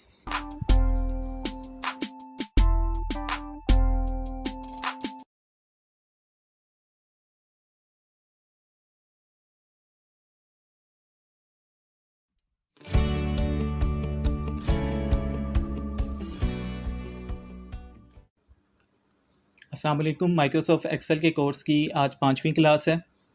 इसमें हम देखेंगे introduction to graphs in MS Excel और फिर सैम्पल ग्राफ भी एक हम बनाएंगे। माइक्रोसॉफ्ट एक्सेल की जो सबसे बड़ी जो है फ़ीचर है, इम्पोर्टेंट फ़ीचर, वो ये है कि इसमें ना सिर्फ हम डेटा को एंटर कर सकते हैं बल्कि डाटा को प्रेजेंट भी कर सकते हैं। और डाटा को प्रेजेंट करने का सबसे बेहतरीन जो तरीका है वो है ग्राफिकल फॉर्मेट। तो ग्राफ बनाने के लिए होम टैब के साथ आप देखें इंसर्ट टैब की ऑप्शन होती है। आपने इंसर्ट टैब में जाना है और यहाँ पे आप राइट साइड में मूव करें तो सेंटर में चार्ट्स की ऑप्शन है। चार्ट्स में आपको यहाँ पे डिफरेंट टाइप्स के जो है वो चार्ट्स जो है वो नज़र आ रहे हैं, जिसमें कॉलम चार्ट है, बार चार्ट है, रेडार चार्ट है, लाइन चार्ट है, ये एरिया चार्ट है, कॉम्बो है, पाई चार्ट और स्कैटर चार्ट। इसमें जो सबसे ज़्यादा जो यूज़ किए जाते हैं वो ये स्कैटर है, कॉलम चार्ट, बार चार्ट और पाई चार्ट, ये मेनली यूज़ होते हैं, लेकिन बाकी चार्ट्स भी अपनी अपनी रिक्वायरमेंट के मुताबिक यूज़ किए जाते हैं। तो डाटा जो है वो पहले से मैंने लिख लिया गया है, ये आप देख सकते हैं। ईयर्स और सैलरी का डाटा जो है ये यहाँ पे लिखा जा चुका है, यानी डाटा एंट्री का जो एक काम है वो मुकम्मल कर लिया गया है। अब हमने इसको प्रेजेंट करना है। प्रेजेंट करने के लिए एक हम ग्राफ बनाते हैं। ग्राफ के लिए हम ये स्कैटर चार्ट जो है जो सबसे ज़्यादा यूज़ होता है, इसको हम सिलेक्ट करेंगे।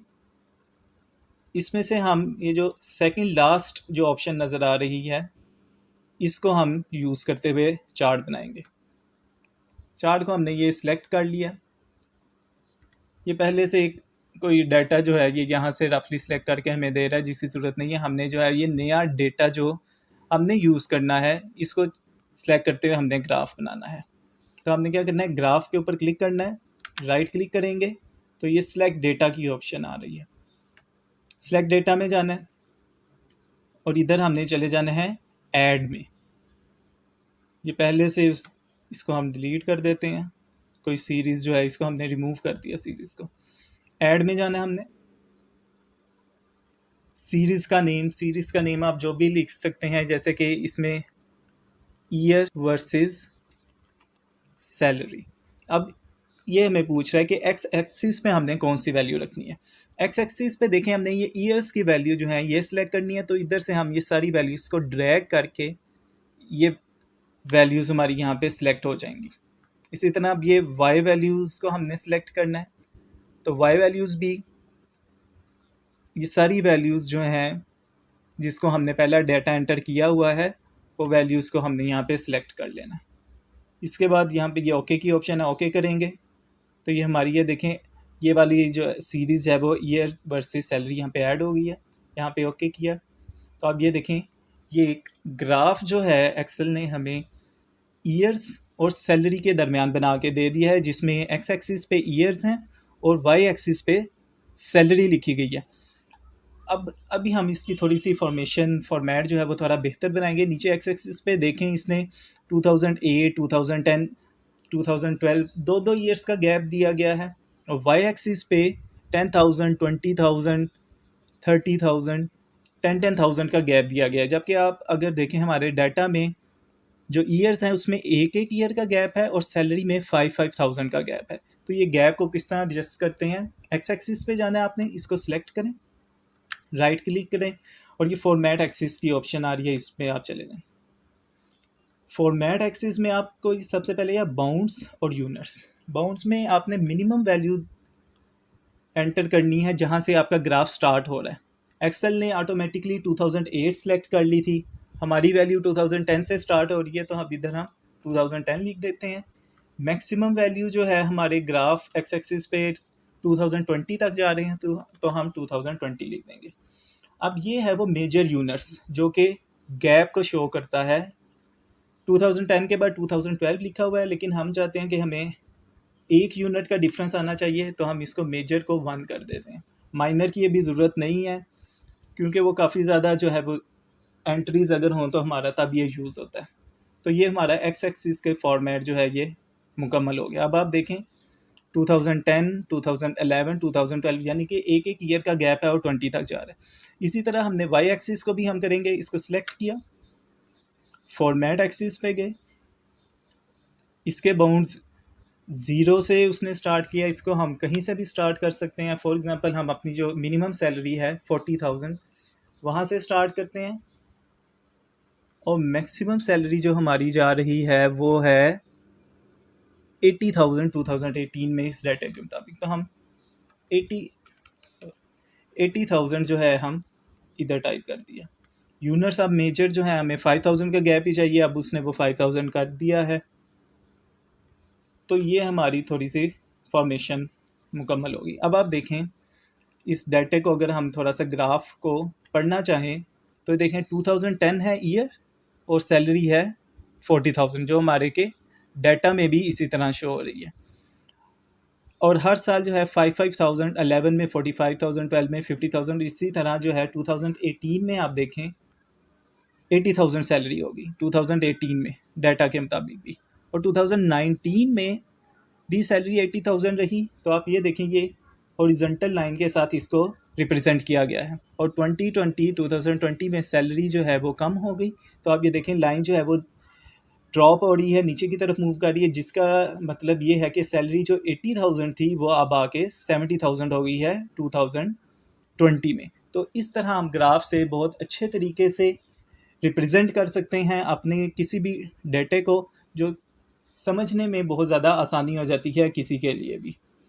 आज का लेक्चर सिर्फ इतना सा था, जिसमें हमने बेसिक के ग्राफ को डाटा कैसे सिलेक्ट करना है, किस तरह जो है वो एक्सिस को थोड़ा सा फॉर्मेट सीखा है। नेक्स्ट लेक्चर में हम इसको मुकम्मल डिटेल से इसकी फॉर्मेटिंग सीखेंगे कि किस तरह एक्सिस का टाइटल, ग्राफ का टाइटल डालना है, नीचे एक्सिस का title, X axis Y axis का जो है टाइटल किस तरह जो है वो हमने इंसर्ट करना है।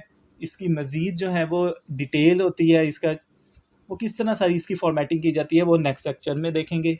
अब तक के लिए अल्लाह हाफिज़।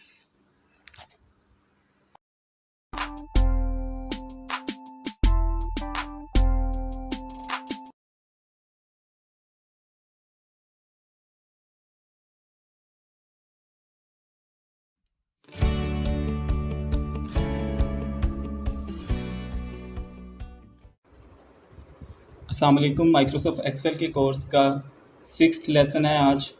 कल का जो 5th लेसन था उसमें हमने देखा था कि किस तरह हम डेटे को सिलेक्ट करके एक ग्राफ जो है वो बना सकते हैं। ग्राफ की टाइप्स तक हमने स्टडी की थी। आज हम देखेंगे कि एक ग्राफ जो ये हमने कल बनाया था, इसमें हम क्या मज़ीद इम्प्रूवमेंट ला सकते हैं, इसके डिस्प्ले को, इसकी प्रेजेंटेशन को किस तरह बेहतर बनाया जा सकता है, और इस चार्ट के, इस ग्राफ के क्या क्या एलिमेंट्स होते हैं वो आज हम स्टडी करेंगे। तो सबसे पहले ये है कि आपने इस ग्राफ को सिलेक्ट किया हुआ है। ऊपर आप देखेंगे तो आपको ये चार्ट टूल्स नज़र आ रहे हैं। चार्ट टूल में होगा एक डिज़ाइन का टैब, डिज़ाइन टैब में आपने जाना है, और लेफ़्ट साइड पे जो फर्स्ट टैब है add chart element. Add chart element में आप देखें आपको काफ़ी ज़्यादा ऑप्शन जो हैं वो यहाँ पे नज़र आ रही हैं। सबसे पहले आ रहा है एक्सिस, एक है प्राइमरी हॉरिजॉन्टल एक्सिस और दूसरा है प्राइमरी वर्टिकल एक्सिस। यानी कि कौन कौन से एक्सिस आप डिस्प्ले करवाना चाहते हैं। हमने चूँकि दोनों एक्सिस डिस्प्ले करवाने हैं तो ये दोनों जो हैं इस टाइम सिलेक्टेड हैं। उसके बाद अगला जो आप देखें वो है एक्सिस का टाइटल। अब ये बड़ा इंपॉर्टेंट होता है ग्राफ में कि हमें पता हो कि हमने एक्स एक्सिस पे कौन सी वैल्यू ली है और वाई एक्सिस पे कौन सी वैल्यू जो है वो सिलेक्ट की है। तो इसके लिए एक्सिस का टाइटल जो है वो यूज़ किया जाता है। तो ये अब हम इंसर्ट कराएंगे। एक्सिस के टाइटल में गए, प्राइमरी हॉरिजॉन्टल पे क्लिक किया तो ये देखें नीचे एक्सिस का टाइटल जो है ये लिखा आने लग गया। तो यहाँ हमने चूँकि कल के लेक्चर में आपको पता था कि एक्स एक्सिस में हमने ईयर्स जो है वो डिस्प्ले किए हुए, तो नीचे हम जो है वो लिख देंगे ईयर्स। नीचे हमारा एक्सिस का टाइटल आ गया ईयर्स। अब हमने वाई एक्सिस है, इसका जो है वो हमने टाइटल जो है वो इंसर्ट कराना है। चार्ट एलिमेंट में गए, एक्सिस का टाइटल और यहाँ से अब प्राइमरी वर्टिकल जो है इसका टाइटल अब हम सिलेक्ट करेंगे। इसका जो टाइटल है इधर हमने सैलरी थी तो SAL, तो इधर आ जाएगा सैलरी और ब्रैकेट में लिख देते हैं रुपीज़, क्योंकि रुपीज़ में। तो इस तरह अब हमारे ग्राफ से पता चल रहा है कि नीचे एक्स एक्सिस में ईयर्स हैं और वाई एक्सिस पे सैलरी है। अब इस चार्ट का भी एक टाइटल होता है जिससे इसका पता चल जाता है कि ग्राफ किस किस एलिमेंट्स के दरमियान ड्रा किया गया है। ग्राफ में उधर ही ऐड चार्ट एलिमेंट में जाएंगे, चार्ट का टाइटल आ रहा है। चार्ट का टाइटल अब ये देखें यहाँ पे, एक तो ये है कि नन, यानी आपका चार्ट का टाइटल अगर नहीं देना चाहते। दूसरी ऑप्शन है चार्ट के अबव और तीसरा है सेंटरली ओवरले। इसमें से कोई भी आप जो है वो सिलेक्ट कर सकते हैं। हम अभी अबव चार्ट जो है ये सिलेक्ट किया है, तो यहाँ हम लिख सकते हैं कि ईयरली सैलरी, कि ये ईयरली सैलरी का चार्ट जो है वो हमने बनाया है। ईयरली सैलरी का ये चार्ट हमारा डिस्प्ले हो गया। अब हमारे एक्सिस के भी टाइटल हो गए हैं, हमारा चार्ट का भी टाइटल हो गया, तो जो तकरीबन कंप्लीट हमारा ग्राफ होगा। इसके अलावा जो है इसके एलिमेंट्स हम कौन से मज़ीद ऐड कर सकते हैं। ऐड चार्ट एलिमेंट में ही आप जाएँ तो आपको अब ये शो है डेटा लेबल्स। डेटा लेबल ये होता है कि ये जो पॉइंट्स आपको नज़र आ रही हैं चार्ट्स में, डेटा पॉइंट्स जो नज़र आ रही हैं डेटा पॉइंट्स कहते हैं। इसके ऊपर जो है वो वैल्यू लिखी हुई भी आ जाती है, डिस्प्ले भी, कि ये डेटा पॉइंट जो है वो कौन सी वैल्यू को शो कर रहा है। तो ये भी हम डिस्प्ले कर सकते हैं। ऐड चार्ट एलिमेंट में जाएं, डाटा लेबल में जाएं, तो यहाँ से आप अपनी जो है वो कोई भी मर्ज़ी का डाटा लेबल जो है ये आप ये सिलेक्ट कर सकते हैं। आप अगर आप ये देखें, ये सिलेक्ट किया तो आप ये देखें इसमें आप डेटा लेबल भी शो करने लगे कि 2011 में 45,000 सैलरी है, 2012 में 50,000 है। यानी कि अगर आप इधर आप ग्राफ से करस्पॉन्डिंग ना भी देखें तो वहाँ पे डाटा लिखा हुआ आ रहा है। ये आपकी अपनी मर्ज़ी होती है, आपने ये इंसर्ट कराने हैं या नहीं करवाने, लेकिन ये एक ऑप्शन जो है वो मौजूद है। इसके अलावा जो ऑप्शन मज़ीद है इसमें ऐड चार्ट एलिमेंट में, वो है ग्रिड लाइंस। ग्रिड लाइंस भी काफ़ी जो है वो हेल्पफुल होती हैं डाटा को समझने के लिए। तो उसमें अगर आप देखें, एक ये है प्राइमरी मेजर हॉरिजॉन्टल। तो ये देखें, ये जब हमने इंसर्ट कराई हैं तो ये प्राइमरी हॉरिजॉन्टल्स जो हैं वो लाइंस जो हैं वो ग्राफ्स के ऊपर डिस्प्ले हो गई हैं। इसी तरह हम ग्रिड लाइंस में जाके प्राइमरी मेजर वर्टिकल, तो अब आप देखें कि ये वर्टिकल भी लाइंस डिस्प्ले हो गई हैं। ग्रिड लाइंस तो एक ये ग्रिड बन गई है। ग्रिड से ग्राफ को रीड करना काफ़ी आसान हो जाता है। जैसे ग्राफ पेपर जो है, जो जिसमें मैनुअली ग्राफ बनाया जाता है, उस तरह का ये ग्राफ बन जाता है जिसको समझने में काफ़ी आसानी हो जाती है। मज़ीद चार्ट एलिमेंट में अगर आप जाएं तो साइड पे ये लेजेंड की ऑप्शन आ रही होती है। ये लेजेंड वैसे मोस्टली तब यूज़ होता है जब एक ग्राफ के ऊपर 3 से 4 जो है आपने लाइंस डिस्प्ले की हों, 3 से 4 ग्राफ जो है वो प्लॉट की हों, तो तब ये लेजेंड जो है वो यूज़ होता है। अगर डिफरेंट कलर हों, जैसे ये एक ब्लू कलर से ईयर वर्सेस सैलरी है, अगर आपने कोई एक और भी इसके ऊपर मंथली सैलरी का चार्ट बनाया है वो, और वो रेड कलर से डिस्प्ले हो रहा है, तो साइड पे जो है वो लेजेंड जो है वो रेड कलर से डिस्प्ले हो जाएगा। तो ये इसलिए यूज़ होता है। तो ये अब आप देखें कि जो स्टार्ट में ग्राफ था और अब ये ग्राफ है, ये ज़्यादा जो है वो क्लियर इन्फॉर्मेशन हमें दे रहा है कि ये ईयरली सैलरी का ग्राफ है। इसमें वाई एक्सिस पे सैलरी है, एक्स एक्सिस पे जो है वो ईयर्स को डिस्प्ले किया गया है। डाटा लेबल भी जो है वो हमने इसमें शो कर दिए हैं। इसके अलावा अगर आप देखें तो ये ईयर्स वगैरह की जो आपने ऊपर जो है वो टाइप किया, इसको आप अपनी पसंद का इसको बोल्ड कर सकते हैं। इसका अगर आपने साइज़ इंक्रीज़ करना है, फ़ॉन्ट साइज़ आप उसका कर सकते हैं। ये जो नीचे एक्स एक्सिस पे जो वैल्यूज़ हैं, इसका भी आप अपने अकॉर्डिंगली साइज़ जो है वो फ़ॉन्ट साइज़ कुछ भी जो है वो रखना चाहे आप इसको रख सकते हैं। तो इस तरह जो है वो चार्ट का जो है डिस्प्ले हम बेहतर बना सकते हैं। चार्ट एलिमेंट्स को यूज़ करते हुए आपने चार्ट को सिलेक्ट करके डिज़ाइन में जाना है और ऐड चार्ट एलिमेंट से आपने इसको सिलेक्ट करते जाना है। नेक्स्ट जो लेक्चर होगा इसमें हम मज़ीद चार्ट्स की फॉर्मेटिंग देखेंगे। जैसे आपको ये क्विक लेआउट नज़र आ रहा है, ये डिफरेंट कलर्स हैं। इसके अलावा ये फॉर्मेट चार्ट का जो है ये किस तरह वर्क करता है, ये हम नेक्स्ट लेक्चर में इंशाल्लाह डिस्कस करेंगे। अल्लाह हाफिज़।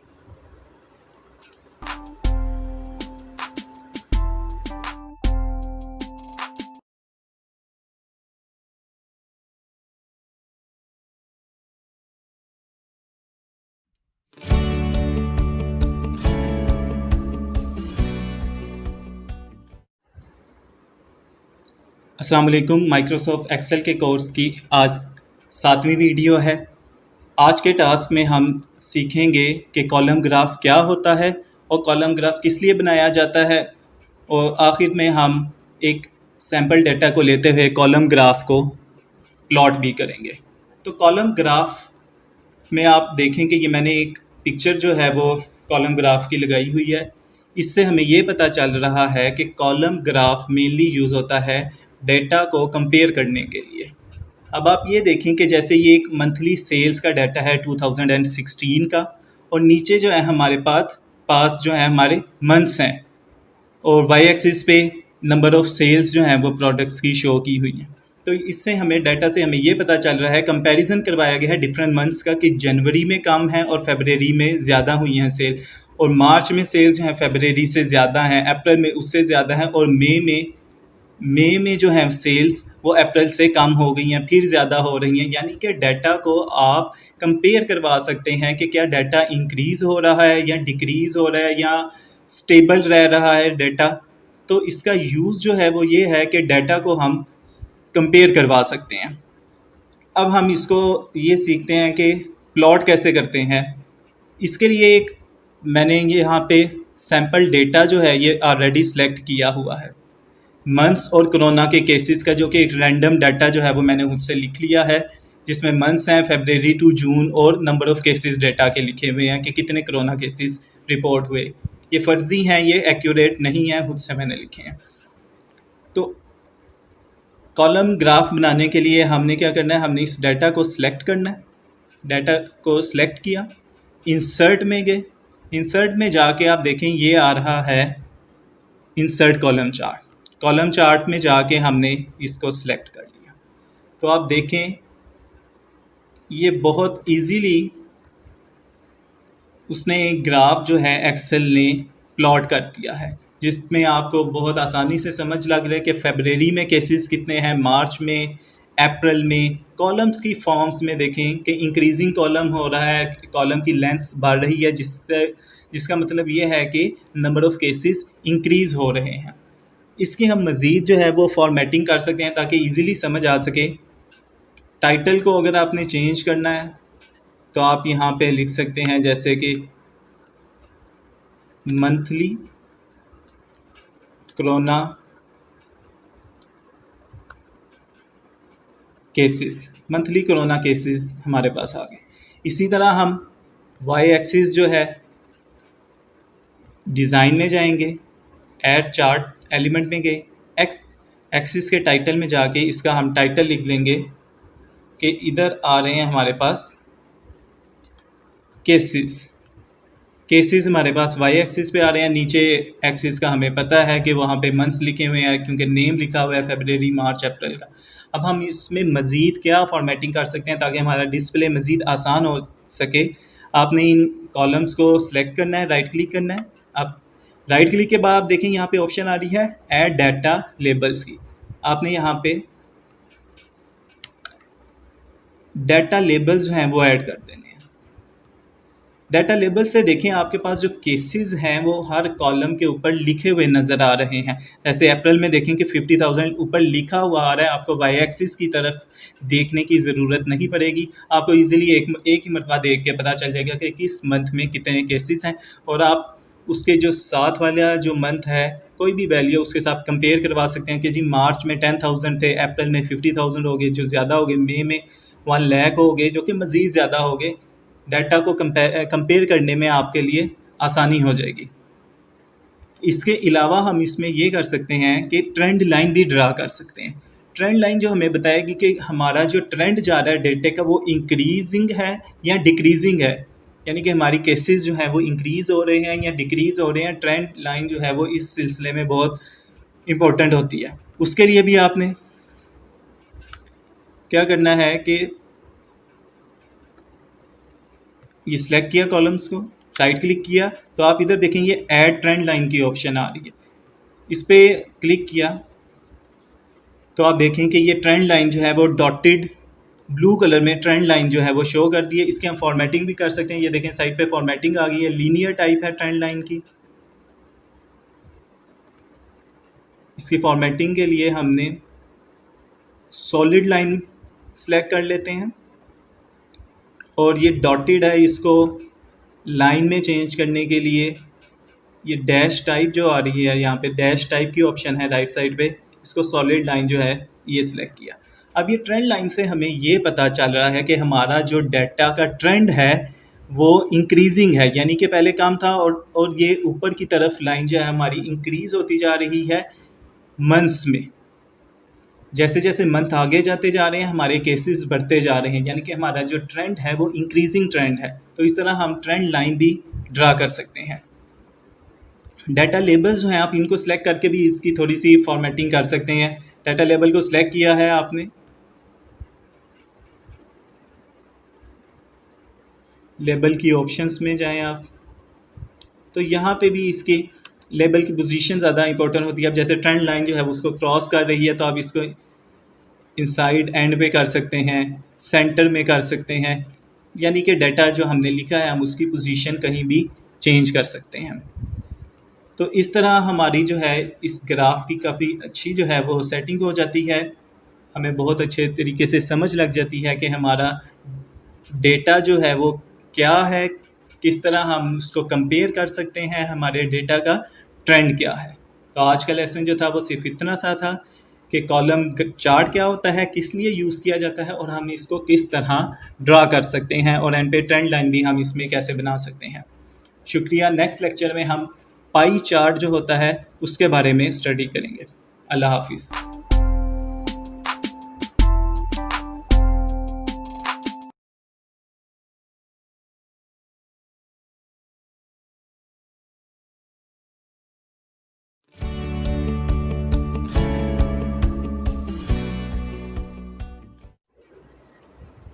अस्सलाम वालेकुम। माइक्रोसॉफ्ट एक्सेल के कोर्स की आज 8वीं वीडियो है। आज के जो हमारे टास्क हैं उसमें हम डिस्कस करेंगे इंट्रोडक्शन टू पाई चार्ट, और एंड पे हम एक एग्ज़ाम्पल जो है वो बनाएंगे, पाई चार्ट को एक्सेल पे ड्रा भी करेंगे। अब हम देखते हैं कि पाई चार्ट होता क्या है और ये किस लिए यूज़ किया जाता है। उसके लिए मैंने ये सामने एक पिक्चर रखी है पाई चार्ट की। इसमें अगर आप देखें तो एक सर्कल नज़र आ रहा है और उसके अंदर आपको उस सर्कल के डिफरेंट स्लाइसिस किए गए हैं, पीसीस किए गए हैं, और हर डिफरेंट एक जो पीस है उसके अंदर एक अलहदा परसेंटेज शो की गई है, डिफरेंट परसेंटेज शो की गई है, प्रपोर्शन भी आप उससे कह सकते हैं, उसको दिखाया गया है। इसको तब यूज़ किया जाता है जब हमारे पास एक डाटा हो और उसके डिफरेंट पोर्शंस हों, तो हम हर पोर्शन को अलहदा शो करने के लिए पाई चार्ट को यूज़ करते हैं। जैसे कि ये इस पिक्चर में अगर आप देखें कि ये एक डाटा लिया गया था कि जिसमें लोगों से पूछा गया कि आपको कौन सा कलर जो है वो पसंद है, तो उसको फिर पाई चार्ट पे इस तरह ड्रा किया गया है कि जैसे 16% ने कहा ब्लू पसंद है, 15 ने ग्रीन का कहा, 12% ने पर्पल का कहा, 9% ने पिंक का कहा। तो इस तरह हमारे पास अगर कोई डाटा हो जिसमें हम डिफरेंट प्रपोर्शंस को शो करना चाहें तो उसके लिए पाई चार्ट जो है वो यूज़ किया जाता है। अब जो है इस एग्ज़ाम्पल के लिए जो है वो मैंने एक डाटा जो है पहले से लिखा हुआ है, जिसमें आप ये देखें कि लैंग्वेजेस हैं जो पाकिस्तान में बोली जाती हैं, उर्दू, पंजाबी, सिंधी, सराइकी वगैरह, और आगे मैंने लिखी हुई है उनकी परसेंटेज के कितने परसेंट लोग इसे पाकिस्तान में बोलते हैं। जैसे उर्दू 10% है, पंजाबी 48 है, सिंधी 12, सराइकी 10 और ऐसे ही बलोची 3, पश्तो 8। तो इसको अगर हमने पाई चार्ट की फॉर्म में ड्रा करना है, अगर कहीं भी हमें प्रेजेंटेशन में कहीं भी इसकी ज़रूरत है तो वो हम किस तरह करेंगे। आप सबसे पहले जो है अपनी ये डाटा को सिलेक्ट कर लें। डाटा आपने ये सिलेक्ट कर लिया, इंसर्ट में आपने जाना है क्योंकि जो ग्राफ है वो इंसर्ट में ऑप्शन उसकी मौजूद होती है। इंसर्ट में जाके अब आपने ये देखें, आपको ऑप्शन नज़र आ रही है इंसर्ट पाई चार्ट और डोनर चार्ट। तो इसमें आपने पाई चार्ट में चले जाना है और ये फर्स्ट जो सिंपल पाई चार्ट है 2D, इसको आपने सेलेक्ट कर लेना। तो ये देखें बड़ा इजीली जो है चार्ट जो है वो हमारा बना दिया है उसने।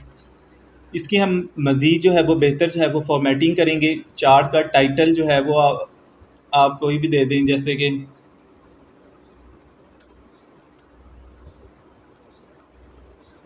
Languages in Pakistan.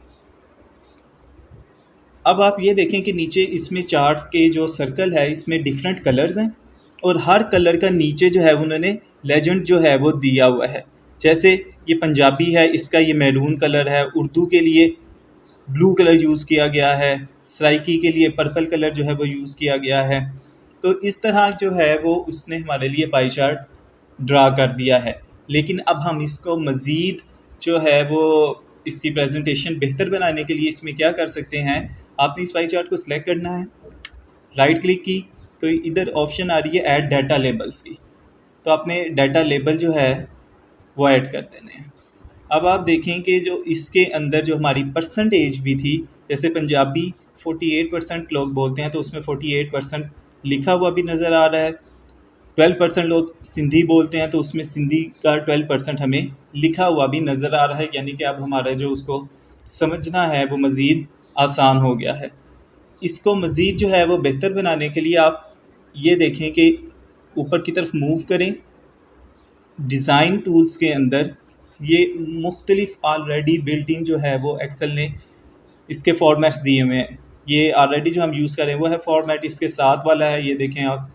इसके अलावा मज़ीद ये वाला फॉर्मेट है। यहाँ डिफरेंट किस्म के फॉर्मेट जो हैं वो एक्सेल ने हमें पहले से गिवन है। इसमें से हम कोई भी फॉर्मेट जो है वो अपनी पसंद का यूज़ कर सकते हैं ताकि हमारी प्रेजेंटेशन जो है वो मज़ीद बेहतर हो सके। इसके अलावा हम इसमें जो मज़ीद बेहतरी ला सकते हैं उसमें आपने इसको सिलेक्ट करना है, चार्ट को सिलेक्ट करना है आपने, राइट क्लिक किया, फॉर्मेट चार्ट एरिया में हम जा सकते हैं।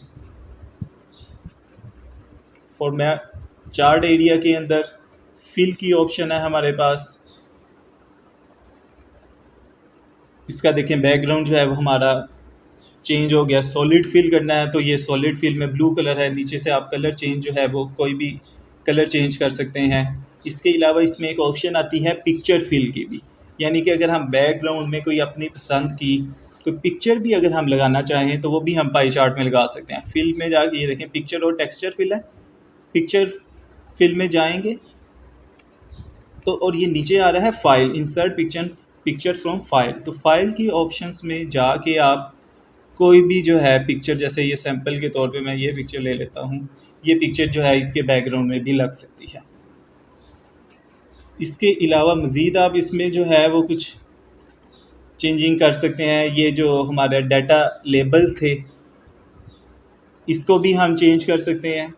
इसका भी जो इसको हम इस टाइम ये नो फिल हुआ हुआ है, इसको हम सॉलिड फिल भी कर सकते हैं। देखें डाटा लेबल्स को भी हाईलाइट कर दिया है उसने।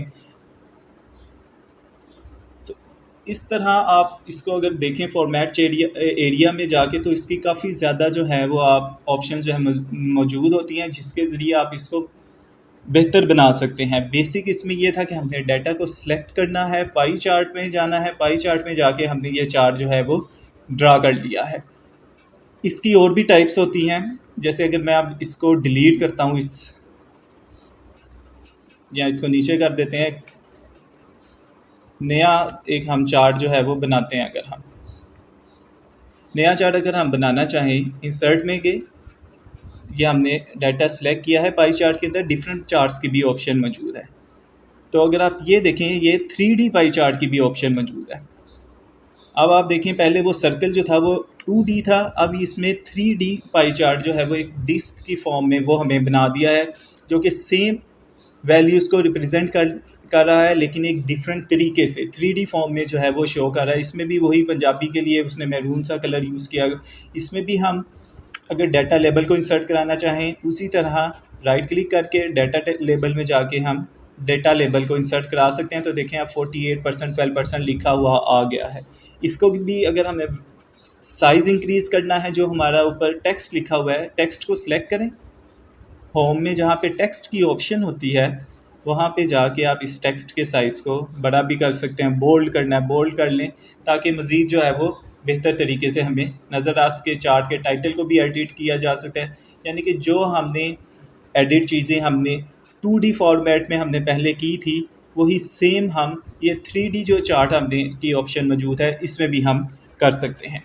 सो आज के लेक्चर में हमने पाई चार्ट के बारे में पढ़ा है, पाई चार्ट को किस तरह ड्रॉ किया जाता है। नेक्स्ट लेक्चर के अंदर हम जो चार्ट की मज़ीद दूसरी फॉर्म्स हैं, एक बार चार्ट भी होता है, उसको भी हम डिस्कस करेंगे, और भी डिफरेंट फॉर्म्स को चार्ट की को हम डिस्कस करेंगे। अल्लाह हाफिज़।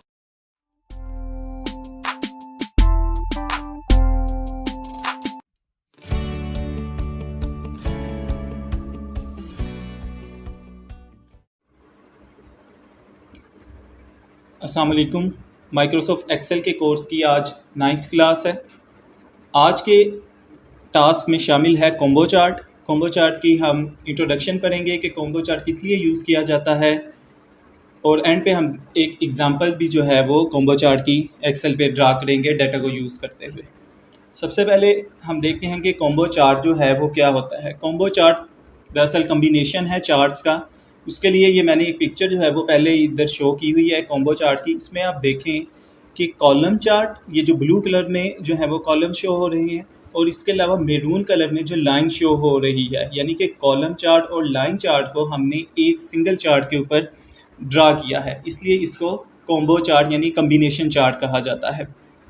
तो ये यूज़ इसलिए होता है कि अगर हमारे पास दो डिफरेंट टाइप्स का डाटा हो, किसी एक को अगर हम लाइन चार्ट के फॉर्म में रिप्रेजेंट करना चाहते हों, और उसी डाटा और एक डिफरेंट डाटा हो, उसको हम बार चार्ट में या कॉलम चार्ट में रिप्रेजेंट करना चाहते हों, लेकिन हम उसे एक सिंगल चार्ट पे हमने उसको रिप्रेजेंट करना है, तो उसके लिए कॉम्बो चार्ट जो है वो यूज़ किया जाता है, जो कि एक चार्ट के ऊपर हम दोनों डाटा को प्लॉट कर लेते हैं।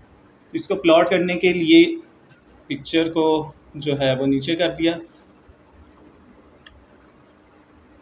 मैंने पहले से जो है ये एक डेटा जो है वो लिख लिया हुआ है। यहाँ पे 6 मंथ सेल्स की रिव्यू है, जिसमें कि मंथ्स हैं फ्रॉम जनवरी टू जून। इसके अलावा उनका सेल्स का डाटा है कि हर मंथ में उनकी प्रोडक्ट्स जो है वो कितनी सेल्स हुई हैं, और जो नेक्स्ट है वो है डेटा के टारगेट सेल्स, कि हमने हर मंथ में कितना टारगेट अचीव करना था। वो हमने सेट कर दिए कि 500 प्रोडक्ट्स हर मंथ में सेल होनी थी। तो इसको अगर हमने एक कम्बो चार्ट की फॉर्म में शो करना है, तो उसके लिए आप सबसे पहले अपना जो डेटा है, डेटा अपने सारे डेटा को सिलेक्ट कर लें, इंसर्ट की ऑप्शन में जाना है। इंसर्ट में आप ये देखें, ये आपको शो हो रहा है insert combo chart. Insert combo chart में जाके फर्स्ट है, इसको आपने सिलेक्ट कर लेना। अब आप देखें उसने जो है ये चार्ट जो है वो ड्रा कर दिया है, जिसमें आपको ये लाइन भी नज़र आ रही है मैरून कलर की, और ब्लू कलर के कॉलम्स भी शो हो रहे हैं। इसकी थोड़ी सी हम फॉर्मेटिंग भी बेहतर करेंगे, लेकिन इसको पहले समझेंगे कि ये किस तरह उसने ड्रा किया, और इससे हमें क्या जो है समझ क्या हमें आ रही है, क्या हमारे लिए इसमें आसानी हुई है कॉम्बो चार्ट से। अब आप ये देखें, ये जो मैरून कलर है, मैरून कलर है हमारे पास जो शो कर रहा है हमारे पास टारगेट सेल्स हर मंथ की। यानी जनवरी से जून की हमारी जो टारगेट सेल थी वो थी 500, हमने हर मंथ में प्रोडक्ट सेल करनी। तो उसके लिए एक हॉरिजॉन्टल स्ट्रेट लाइन जो है वो ड्रा कर दी गई है, और जो ब्लू लाइंस हैं वो शो कर रही हैं हमारे पास हर मंथ में जो सेल्स हुई हैं डिफरेंट, तो वो भी हमारे पास शो हो गए हैं। अब इस डाटा से हमें ये समझ लग रही है कि किस मंथ में हमारा टारगेट अचीव हुआ है और किस मंथ में हमारा टारगेट जो है वो अचीव नहीं हो सका। तो ये बड़े इजीली हमें जो है इससे समझ आ सकती है, रिप्रेजेंटेशन करना इसका बड़ा आसान है डाटा को। और इसकी थोड़ी सी हम फॉर्मेटिंग भी करना सीख लेते हैं कि जैसे अब आपने इसका ये एक्सिस है, एक्सिस के आपने टाइटल ऐड करना है, इसको सिलेक्ट किया, add chart element, chart element में जाके एक्सिस टाइटल आ रहा है प्राइमरी वर्टिकल। इधर वर्टिकल एक्सिस का जो है आप लिख दें, इसमें हम लिख देते हैं कि ये है नंबर ऑफ प्रोडक्ट्स, ये आ गया हमारे पास नंबर ऑफ प्रोडक्ट्स। अब हमने ये नीचे जो सीरीज़ 1 और सीरीज़ 2 है इसको भी हम एग्जैक्ट नेम लिखना चाहते हैं कि ये जो है टारगेटेड सेल्स को शो कर रहा है, और एक जो है हमारी सीरीज़ वो सेल्स को शो कर रही है, मंथली सेल्स को। उसके लिए आपने राइट क्लिक करना है चार्ट के ऊपर, सेलेक्ट डेटा की ऑप्शन में जाए तो आपको इधर देखेंगे 2 सीरीज़ शो हो रही हैं, सीरीज़ 1 और सीरीज़ 2, यानी हमने इसका डाटा सेलेक्ट हुआ है, हमने इसका नाम चेंज करना है। एडिट पे जाएं, एडिट में जाके सीरीज़ का नेम जो है वो लिख देते हैं, जो ब्लू कलर है उसका हमने नेम लिख देते हैं कि ये हमारे पास मंथली सेल्स का डाटा, ये आगे हमारे पास मंथली सेल्स। और सीरीज़ 2 जो है इसको हम कर देते हैं कि ये हमारे पास टारगेटेड सेल्स, ये है हमारे पास टारगेटेड सेल्स, और इसको ओके। इसके अलावा चार्ट का टाइटल जो है वो हम इसमें इंसर्ट करवा सकते हैं, इसको हम लिख सकते हैं कि ये है हमारे पास 6 मंथ्स सेल्स रिव्यू। तो ये देखें हमारा जो चार्ट है उसकी फॉर्मेटिंग भी कंप्लीट हो गई है, चार्ट का एक्सिस भी डाल दिया है, सीरीज़ के नेम्स भी चेंज कर दिए हैं, और एक्सिस का टाइटल भी हमने इंसर्ट करवा दिया है। तो कॉम्बो चार्ट से आप देखें कि जो डाटा को जो है वो प्रेजेंट करना जो है वो बहुत ज़्यादा आसान हो जाता है, और उसके बाद उसको डाटा को समझना जो है वो बहुत ही ज़्यादा कंफर्टेबल है।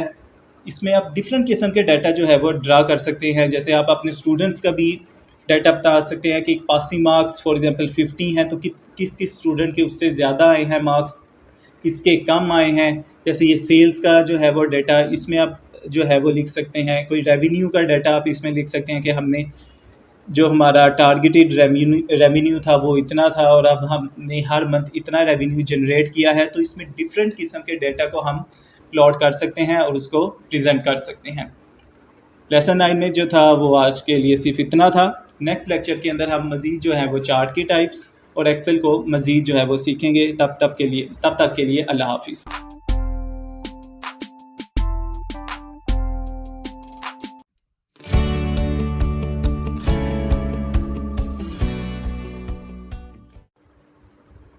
अस्सलाम वालेकुम। माइक्रोसॉफ्ट एक्सेल के कोर्स की आज 10th क्लास है। आज की क्लास में हम सीखेंगे कि अगर हमने ग्राफ के ऊपर लॉगरिथमिक एक्सिस बनाना हो, या दोनों एक्सिस उसके एक्स और वाई एक्सिस दोनों में लॉगरिथमिक वैल्यूज़ लिखनी हो, तो वो हम किस तरह एक्सेल में लिख सकते हैं। इसके लिए मैंने एक डाटा जो है वो पहले से अज्यूम्ड डाटा कुछ लिखा हुआ है जिसमें एक्स और वाई की वैल्यूज़ हैं। तो इसका हम लॉगरिथमिक ग्राफ बनाते हैं। इंसर्ट की ऑप्शन में आप जाएं, इंसर्ट में जाके ये स्कैटर जो चार्ट होता है इसमें से आप कोई सा भी जो चार्ट है वो आप सिलेक्ट कर लें। चार्ट को सिलेक्ट करने के बाद अब आपने जो जिस तरह सिंपल चार्ट बनाते हैं, सिलेक्ट डाटा में जाएं, चार्ट के ऐड में सीरीज़ का नेम लिख लें लॉगरिथमिक चार्ट। सीरीज़ की एक्स की वैल्यूज़ के लिए ये वैल्यू सेलेक्ट करें, वाई की वैल्यूज़ भी सारी सेलेक्ट करें, ओके पे क्लिक करें। तो ये आपका जो चार्ट जो है ये बन गया है। लेकिन अभी ये जो चार्ट है कि इसमें जो एक्सिस हैं दोनों हमारे ये नॉर्मल एक्सिस हैं, इसमें अभी लॉगरिथमिक की ऑप्शन हमने यूज़ नहीं की। अगर फॉर एग्जांपल हमने इसके एक्स एक्सिस की जो वैल्यूज़ हैं इनको लॉगरिथमिक स्केल में प्लॉट करना है, तो उसके लिए आपने इस एक्सिस को सिलेक्ट करें, राइट क्लिक करें, तो यहाँ पे फॉर्मेट एक्सिस की ऑप्शन आ रही है। फॉर्मेट एक्सिस की ऑप्शन पे आपने क्लिक करना है। अब आप इधर देखें कि आपको इधर साइड पे जो बार नज़र आ रहा है इसमें एक वैल्यू, इसमें आपको इधर डिस्प्ले यूनिट्स के नीचे एक ऑप्शन नज़र आ रही है लॉगरिथमिक स्केल की। तो अगर आप इस लॉगरिथमिक स्केल को अगर आप टिक करें तो आप ये देखेंगे कि आपके जो चार्ट है उसका जो ये एक्स एक्सिस है ये इसकी वैल्यूज़ जो हैं वो लॉगरिथमिक वैल्यूज़ में कन्वर्ट हो गई हैं, और ग्राफ का जो है जो पहले था ग्राफ उससे अब ये चेंज भी हो गया, क्योंकि अब ये लॉगरिथमिक वैल्यूज़ के अकॉर्डिंगली ग्राफ बनाया गया है। अगर आप वाई एक्सिस को भी लॉगरिथम में चेंज करना चाहें, वाई एक्सिस को क्लिक करें, एक्सिस की ऑप्शंस में आपने जाना है, ये एक्सिस ऑप्शन में गए, यहाँ से आप इसकी वैल्यूज़ को भी ये लॉगरिथमिक स्केल में कन्वर्ट कर सकते हैं। और अगर आपने किसी लॉगरिथमिक स्केल को ख़त्म करना है तो उसी तरह इसको अनचेक कर देंगे तो ये सिंपल जो है ये नॉर्मल वैल्यूज़ में कन्वर्ट हो जाएगा।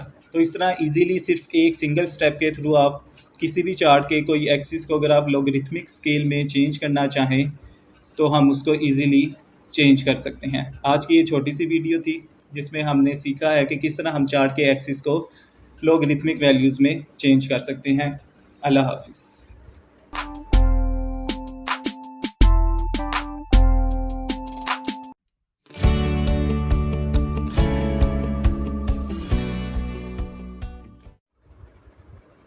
अस्सलाम वालेकुम। माइक्रोसॉफ्ट एक्सेल के कोर्स का आज 11th लेसन है। आज के कोर्स में हम स्टडी करेंगे सेकेंडरी एक्सिस इन एक्सेल के बारे में, कि एक्सेल में सेकेंडरी एक्सिस क्या होता है, कब इसकी हमें ज़रूरत पड़ती है और इसको किस तरह हम प्लॉट कर सकते हैं चार्ट के अंदर। तो इसके लिए मैंने एक पहले से एक चार्ट बनाया था, उसकी मैंने इमेज यहाँ पे पेस्ट की हुई है। इसमें आप देखें कि हमारे जो वाई एक्सिस हैं ये दो हैं, एक लेफ़्ट साइड पे आपको नज़र आ रहा है और एक राइट साइड पे। जो लेफ़्ट साइड वाला है ये है प्राइमरी वर्टिकल एक्सिस और जो राइट पे है ये है सेकेंडरी वर्टिकल एक्सिस, और एक्स एक्सिस हमारा यही है। अब आप इसमें ये देखें कि सेकेंडरी एक्सिस की ज़रूरत तब पड़ती है कि जब हमारे पास दो डिफरेंट सेट्स ऑफ डाटा हो और हम उसको एक चार्ट के ऊपर प्लॉट करना चाहें। फॉर एग्ज़ाम्पल ये जो डाटा है मेरे पास, इसमें मेरे पास हैं टोटल केसेस हैं कोरोना वायरस के जो है मेरे पास टोटल केसेस हैं जो आपको इधर नज़र आ रहे हैं, उसके साथ है टोटल नंबर ऑफ़ डेथ्स और बाद में है उसके आगे है परसेंटेज डेथ्स की। अब मैं इन मेरे पास तीन जो है डाटा सेट्स हैं, डाटा बल्कि कॉलम्स हैं, इसको मैंने जो है एक्सिस के ऊपर प्लॉट करना है। एक मैं चार्ट बनाना चाहता हूँ टोटल केसेस का वर्सेस नंबर ऑफ़ डेथ्स का, और दूसरा बनेगा total cases versus percentage number of deaths का, यानी परसेंटेज भी प्लॉट करनी है और नंबर ऑफ़ डेथ्स भी प्लॉट करनी है एक चार्ट के ऊपर। तो उसके लिए जो हम एक्सिस यूज़ कर सकते हैं वो उसमें सेकेंडरी एक्सिस यूज़ करेंगे। एक के अंदर हम वाई एक्सिस में हम नंबर ऑफ़ डेथ्स एक्सिस में शो करेंगे और जो दूसरा हमारा सेकेंडरी एक्सिस है उसमें हम परसेंटेज नंबर ऑफ़ डेथ्स, जैसे आपको इधर नज़र आ रहा है, ये शो की गई हैं।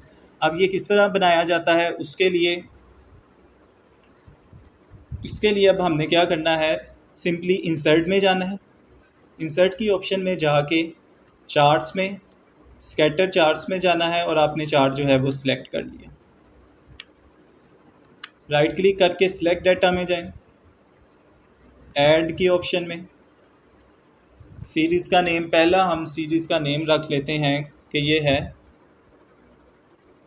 Cases versus deaths. पहली जो हमारी सीरीज़ प्लॉट करने लगे हैं cases versus deaths. X axis में आ जाएंगे टोटल केसेस के डाटे को सिलेक्ट कर लिया 100 से। वाई एक्सिस में इसके अगेंस्ट हमारे पास आ जाएगा टोटल नंबर ऑफ़ डेथ्स का जो डाटा है वो। इसको ओके करेंगे तो ये आप ये देखें कि हमारा एक जो है वो लाइन जो है वो प्लॉट हो गई है। दूसरी लाइन के लिए हम इसमें इधर ऐड करेंगे, इसका सीरीज़ का नेम आ जाएगा cases versus percentage deaths. X axis में केसेस ही सिलेक्ट होंगे और वाई एक्सिस के डेटा में अब हम सिलेक्ट करेंगे ये परसेंटेज का डेटा। इसको ओके किया तो अब आप देखें कि हमारे पास जो है वो दो लाइंस शो हो रही हैं। जो ब्लू लाइन है वो हमारे पास है टोटल नंबर ऑफ़ डेथ्स की, और ये जो नीचे मैरून कलर की लाइन है ये शो कर रही है परसेंटेज की। लेकिन अगर आप ये देखें कि अब इसमें से परसेंटेज का अगर हमने इसको स्टडी करना हो तो वो बहुत ज़्यादा डिफ़िकल्ट है, क्योंकि परसेंटेज की वैल्यू बहुत कम है, 2.0 1.05 1 से भी कम है, और जबकि नंबर ऑफ़ डेथ्स की वैल्यू ज़्यादा है। लिहाजा इस एक्सिस को यूज़ करते हुए इसकी वैल्यूज़ को यहाँ से स्टडी करना वो बहुत मुश्किल है। तो हम परसेंटेज के लिए एक अलहदा सा एक्सिस इसमें जो है वो प्लॉट करेंगे, जिसे हम सेकेंडरी एक्सिस जो है वो कहेंगे। इसके लिए आपने क्या करना है कि डाटा चार्ट को सिलेक्ट करके राइट क्लिक किया तो यहाँ पे ये ऑप्शन आती है change chart type. Change chart type में आप गए और यहाँ से रिकमेंडेड चार्ट्स की डिफरेंट जो है वो टाइप्स नज़र आ रही हैं। इसमें सबसे लास्ट में नज़र आ रहा है कॉम्बो को आपने सेलेक्ट करना है। और फिर ये जो नीचे दोनों जो हैं मेरे पास जो मैंने सीरीज़ प्लॉट्स की हैं वो नज़र आ रही हैं, केसेस वर्सेस डेथ्स और cases versus percentage deaths. Cases versus deaths जो है इसका हमने जो है चार्ट टाइप यहाँ से हमने सेलेक्ट कर लेनी है लाइन चार्ट। जो दूसरा है ये पहले भी लाइन था, इसको भी लाइन विद मार्कर्स किया। और ये जो केसेस वर्सेस परसेंटेज डेथ्स है इसमें ये देखें सेकेंडरी एक्सिस की ऑप्शन नज़र आ रही है, इसको हमने यहाँ पे टिक मार्क कर लेना। ओके किया तो अब आप देखें कि आपको इसमें दो जो है वाई एक्सिस नज़र आ रहे हैं। एक एक्स एक्सिस जो है वाई एक्सिस जो है लेफ़्ट साइड पे है और एक जो है राइट साइड पे नज़र आ रही है, यानी हमारा परसेंटेज जो डेथ्स है उसका अलहदा एक्सिस जो है वो प्लॉट हो गया। इसको मज़ीद जो है वो बेहतर बनाने के लिए कि ये इजीली हमें समझ आ सके, इसमें हम एक्सिस के टाइटल्स जो हैं वो इंसर्ट करेंगे। ऐड चार्ट एलिमेंट में जाएं, वहाँ पे एक्सिस टाइटल में सबसे पहले प्राइमरी हॉरिजॉन्टल है, इसका टाइटल हमारे पास आ जाएगा total number of deaths.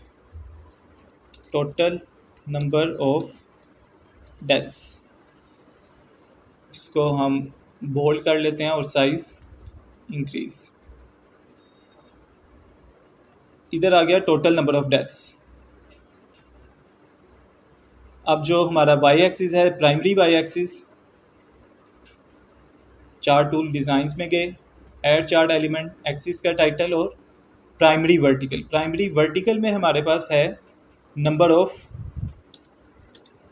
Deaths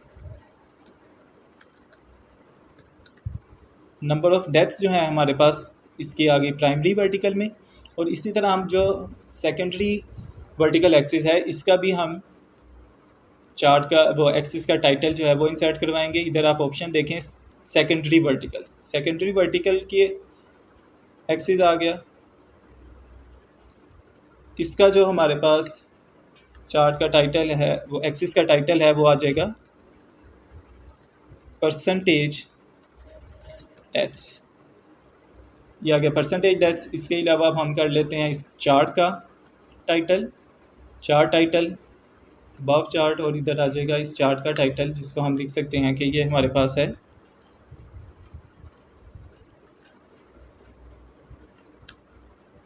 corona virus data.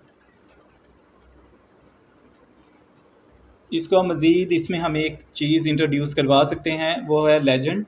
Chart को सिलेक्ट करके ऐड चार्ट एलिमेंट में जाएं तो आपको ये लेजेंड की ऑप्शन नज़र आ रही है।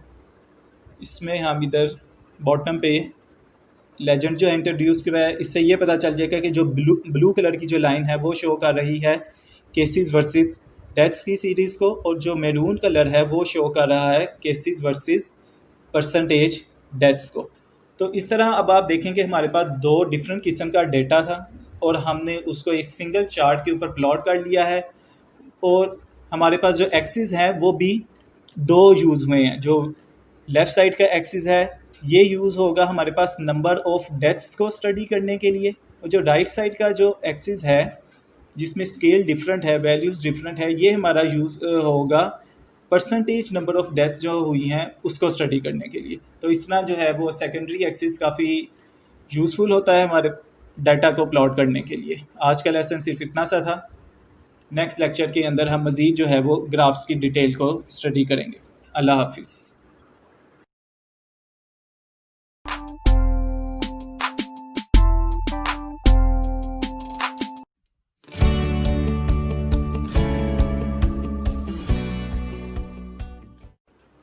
अस्सलाम वालेकुम। माइक्रोसॉफ्ट एक्सेल के कोर्स की आज 13th क्लास है।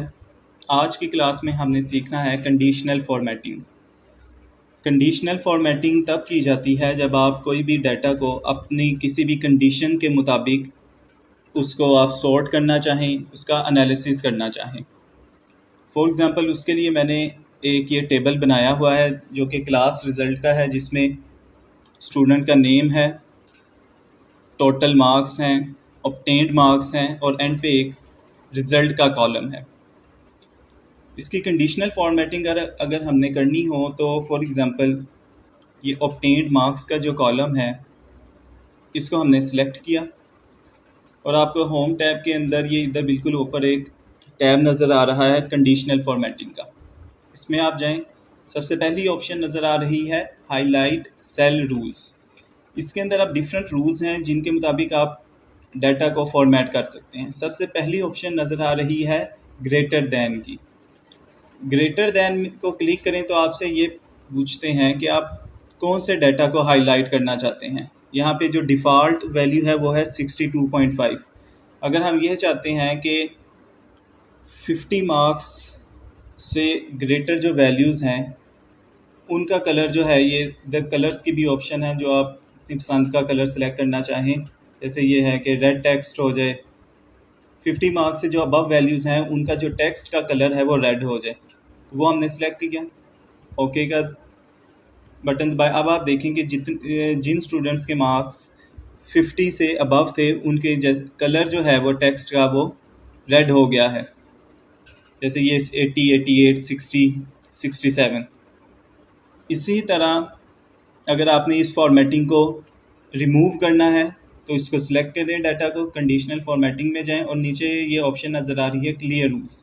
क्लियर रूल में जाके clear rule from selected cells इस पर क्लिक करें तो जो आपने फॉर्मेटिंग अगर पहले आपकी ठीक नहीं हुई या किसी वजह से आप रिमूव करना चाहते हैं तो वो रिमूव हो जाएगी।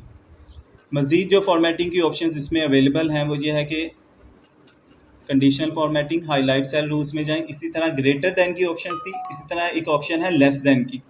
लेस दैन में अगर हम ये देखना चाहते हैं कि कितने स्टूडेंट्स के मार्क्स 50 से कम है तो यहाँ 50 नंबर आप लिखें और इसको अगर आप ओके करें तो अब आप देखें कि जिन स्टूडेंट्स के मार्क्स 50 से लेस हैं, जैसे ये 37 है, 48 है, 45 है, अब उन सेल्स को एक्सेल ने हाईलाइट कर दिया है। मज़ीद इसमें काफ़ी ज़्यादा जो है ऑप्शंस जो हैं वो कंडीशनल फॉर्मेटिंग के टैब में मौजूद हैं, उसको भी हम देखते हैं। उसके लिए सबसे पहले ये वाली जो है इसको रिमूव की। एक ऑप्शन जो और मौजूद है वो है बिटवीन की वैल्यू। बिटवीन में ये है कि अगर आप कोई से दो नंबर्स के दरमियान वाले सेल्स को हाईलाइट करना चाहें, जैसे इसमें है कि 50 और 75 के दरमियान अगर कोई नंबर्स हैं तो ये उनको हाईलाइट कर देगा। तो उसके लिए इस पर क्लिक किया तो आप देखें कि इसने 50 और 75 मार्क्स के दरमियान जो स्टूडेंट्स थे 60, 67, 67, 75 उनको हाईलाइट कर दिया और बाकी जो है वो जैसे पहले थे सेल्स वो वैसे ही रहे हैं। एक और ऑप्शन इसमें जो होती है वो ये है कंडीशनल फॉर्मेटिंग में, वो नीचे आए तो ये है डुप्लीकेट वैल्यूज़ की। अगर आपके किसी भी डाटा में डुप्लीकेट वैल्यूज़ हैं, वो सेम वैल्यू रिपीट हो रही है, उसको अगर आप देखना चाहें कि कहाँ कहाँ वैल्यूज़ सेम आ रही है दोबारा, तो उसके लिए आप डाटा को सिलेक्ट करके डुप्लीकेट वैल्यूज़ की फॉर्मेटिंग अगर आप यूज़ करें तो अब आप देखें कि ये मेरी 67 मार्क्स की जो वैल्यू है ये रिपीट हो रही थी। तो इसको जो है एक्सेल ने हाईलाइट कर दिया है और बाकी जो सेल्स हैं वो बिल्कुल सेम वैसे ही रहे हैं।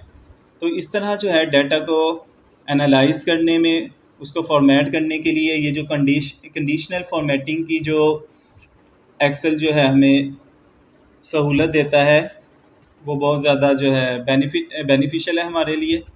मज़ीद जो है इसमें एक और चीज़ थी कंडीशनल फॉर्मेटिंग के, इसमें आप टेक्स्ट को भी हाईलाइट कर सकते हैं। फॉर एग्जांपल ये आ रहा है टेक्स्ट डेट कंटेन्स, इस पर अगर आप जाएं तो इस पर आपने सेल में वो टेक्स्ट लिखना है जिसको आप सर्च करना चाहें या हाईलाइट करना चाहें। अगर मैं यहाँ पे हाईलाइट करना चाहता हूँ पास वाले में, तो अब ये जिसको पहला डाटा मैंने सेलेक्ट किया था, इसमें क्योंकि नंबर्स थे, कोई भी पास इसमें नहीं लिखा हुआ था तो हाईलाइट नहीं हुआ। लेकिन आप ये रिज़ल्ट वाला अगर आप कॉलम देखें, इसको अगर मैं सिलेक्ट करूं और इस पर कंडीशनल फॉर्मेटिंग अगर मैं लगाऊं टेक्स्ट डेट कंटेन्स में, तो अब आप देखें कि जहां जहां पास लिखा हुआ था उसने उसको हाईलाइट कर दिया और फेल वाले जो थे रिज़ल्ट की रोज़ थी वो ब्लैक में ही रही हैं। तो इस तरह अगर क्लास का रिज़ल्ट बना रहे हैं, किसी भी किस्म का कोई डाटा को एनालाइज कर रहे हैं और उसमें एक ख़ास किस्म के सेल्स को हाईलाइट करना चाहते हैं आप, तो उसके लिए कंडीशनल फॉर्मेटिंग को आप एक्सेल के अंदर इजीली यूज़ कर सकते हैं। इसमें मज़ीद भी जो है वो रूल्स हैं, जैसे कि अगला है top bottom rules. Top bottom rules में ये होता है कि जैसे अगर मेरे पास ये डाटा है ऑब्टेन्ड मार्क्स का, इसमें मैं टॉप बॉटम रूल्स में गया, इसमें फर्स्ट ऑप्शन आ रही है टॉप 10 आइटम्स, इसको सिलेक्ट करें। अगर आप अपनी टॉप 3, जैसे कि ये स्टूडेंट्स को अगर आप हाईलाइट करना चाहते हैं कि जिनके टॉप 3 मार्क्स आए हैं, तो आपने ये देखिए यहाँ पे 10 लिखा हुआ है, आप जिनके पहले टॉप 3 को हाईलाइट करना चाहते हैं, यहाँ से आप 3 पे सिलेक्ट करें, इसको ओके करें। तो अब आप देखें कि टॉप 3 मार्क्स थे जिनके 88, 80 और 75, उनको जो है हाईलाइट कर दिया और बाकी जो है वो वैसे ही रहे हैं। सिमिलरली इसमें एक और मज़ीद जो है वो ऑप्शन ये है बॉटम 10 आइटम्स को भी, अगर आप बॉटम 3 स्टूडेंट्स को या बॉटम जितने भी स्टूडेंट्स को अगर आप देखना चाहें, तो उसके लिए आप जिस तरह टॉप के लिए किया था, तो ये बॉटम 3 स्टूडेंट्स 45, 37 और 48 मार्क्स वाले, उनको भी जो है वो हाईलाइट जो है वो स्टूडेंट्स हो गए हैं। तो इस तरह जो है कंडीशनल फॉर्मेटिंग के ये अभी जो थी 2 हमने टैब्स देखे हैं, हाईलाइट सेल्स रूल्स का और टॉप बॉटम रूल्स का। इसके अलावा ये डिफरेंट नीचे जो है वो रूल्स भी गिवन है, ये किस तरह यूज़ किए जाते हैं ये इंशाल्लाह नेक्स्ट क्लासेस के अंदर हम सीखेंगे। अल्लाह हाफिज़।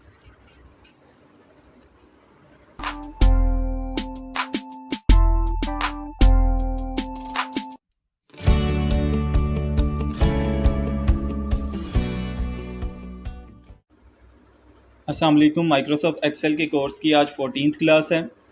लास्ट क्लास में हमने कंडीशनल फॉर्मेटिंग स्टार्ट की थी, तो आज कंडीशनल फॉर्मेटिंग को ही हम मज़ीद जो है डिटेल में देखेंगे। कंडीशनल फॉर्मेटिंग में लास्ट क्लास में हमने ऊपर के जो 2 टैब्स थे, हाईलाइट सेल रूल्स और टॉप बॉटम रूल्स जो थे, इनको हमने देखा था। आज हम जो थर्ड ऑप्शन से स्टार्ट करेंगे वो है डाटा बार्स। डाटा बार्स में क्या होता है, हमने डाटा को सिलेक्ट किया हुआ है, अब आप ये डाटा बार की किसी एक ऑप्शन को सिलेक्ट करें, तो अब आप देखें कि इसने बार्स जो है वो सेल के अंदर ड्रा कर दिए हैं। जो मैक्सिमम मार्क्स थे 88, उसमें जो है हमारा जो बार है ब्लू कलर का, वो जितनी सेल की जो है विड्थ है उसके बराबर है। जो 80 मार्क्स हैं वो उससे कम है, 67 उससे कम है, यानी कि बार की लेंथ से हमें जो वैल्यू है उस नंबर की, उसका जो है वो हमें आइडिया हो जाता है कि कौन सी वैल्यू बड़ी है और कौन सी वैल्यू जो है वो छोटी है। ये भी एक किस्म का डाटा को रिप्रेजेंट करने का एक तरीका है। इसके अलावा जो इसमें एक ऑप्शन है वो ये है कि डाटा बार्स के अंदर ये थी ग्रेडियंट फिल, और नीचे एक ऑप्शन आती है सॉलिड फिल। इसमें जो है वो जो कलर्स हैं हमारे वो सॉलिड कलर्स हैं, ग्रेडियंट कलर्स जो थे वो उससे ऊपर वाली ऑप्शन थी। इसमें सॉलिड कलर्स के साथ बार्स को फिल किया गया है डाटा को रिप्रेजेंट करने के लिए। मज़ीद जो कंडीशनल फॉर्मेटिंग में डाटा बार के नीचे एक और ऑप्शन जो है वो मौजूद होती है। उसके लिए अगर आप देखें, डाटा बार के नीचे एक ऑप्शन है कलर स्केल की।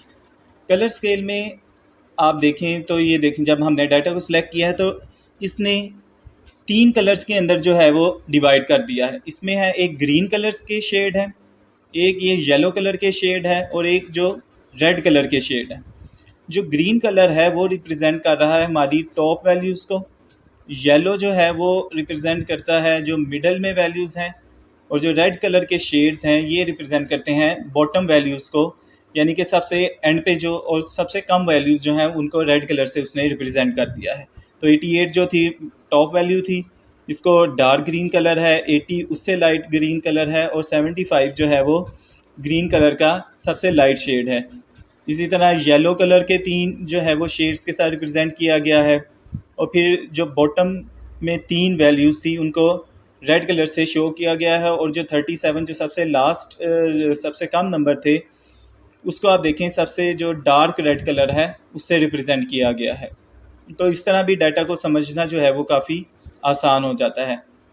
कंडीशनल फॉर्मेटिंग में एक और ऑप्शन जो है वो है ये कलर, ये थे कलर स्केल्स थे। कलर स्केल्स के बाद सेम ऑप्शन इस तरह की होती है आइकन सेट्स। आइकन सेट्स के अंदर भी वही 3 कलर्स हैं, ग्रीन, येलो और रेड, लेकिन इसमें जो है डिफरेंट यहाँ पे आप देखें कि ये एरोज़ हैं, ये शेप्स हैं, ये इंडिकेटर्स हैं, नीचे मुख्तलिफ रेटिंग्स की फॉर्म्स हैं। उस तरह भी आप डाटा को रिप्रेजेंट कर सकते हैं। जैसे कि ये एक एरो फॉर्म है, इसको हमने सेलेक्ट किया तो ये देखें जो टॉप 3 हमारे पास मार्क्स हैं 80, 88, 80 और 75, इसको इसने अपवर्ड ग्रीन कलर का जो एरो है उससे रिप्रेजेंट किया है।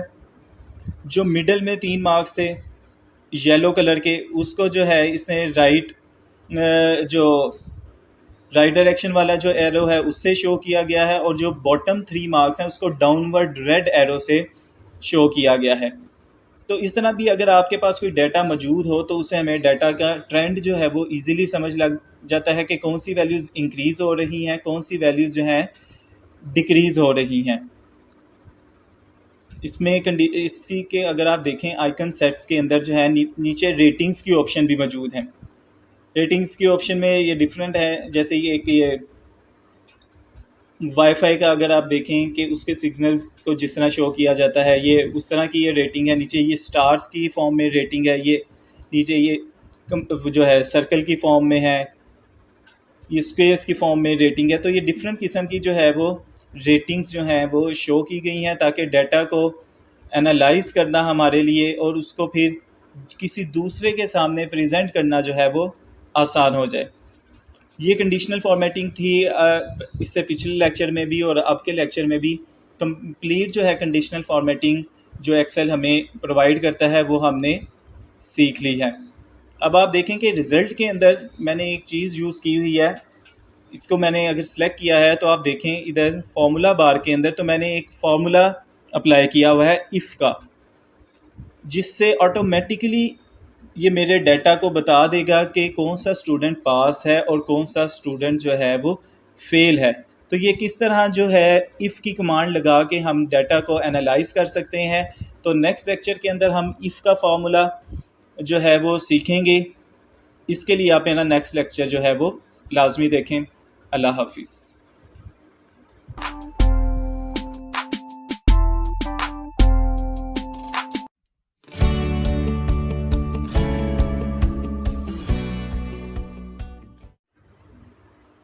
अस्सलाम वालेकुम। माइक्रोसॉफ्ट एक्सेल के कोर्स की आज 15th क्लास है।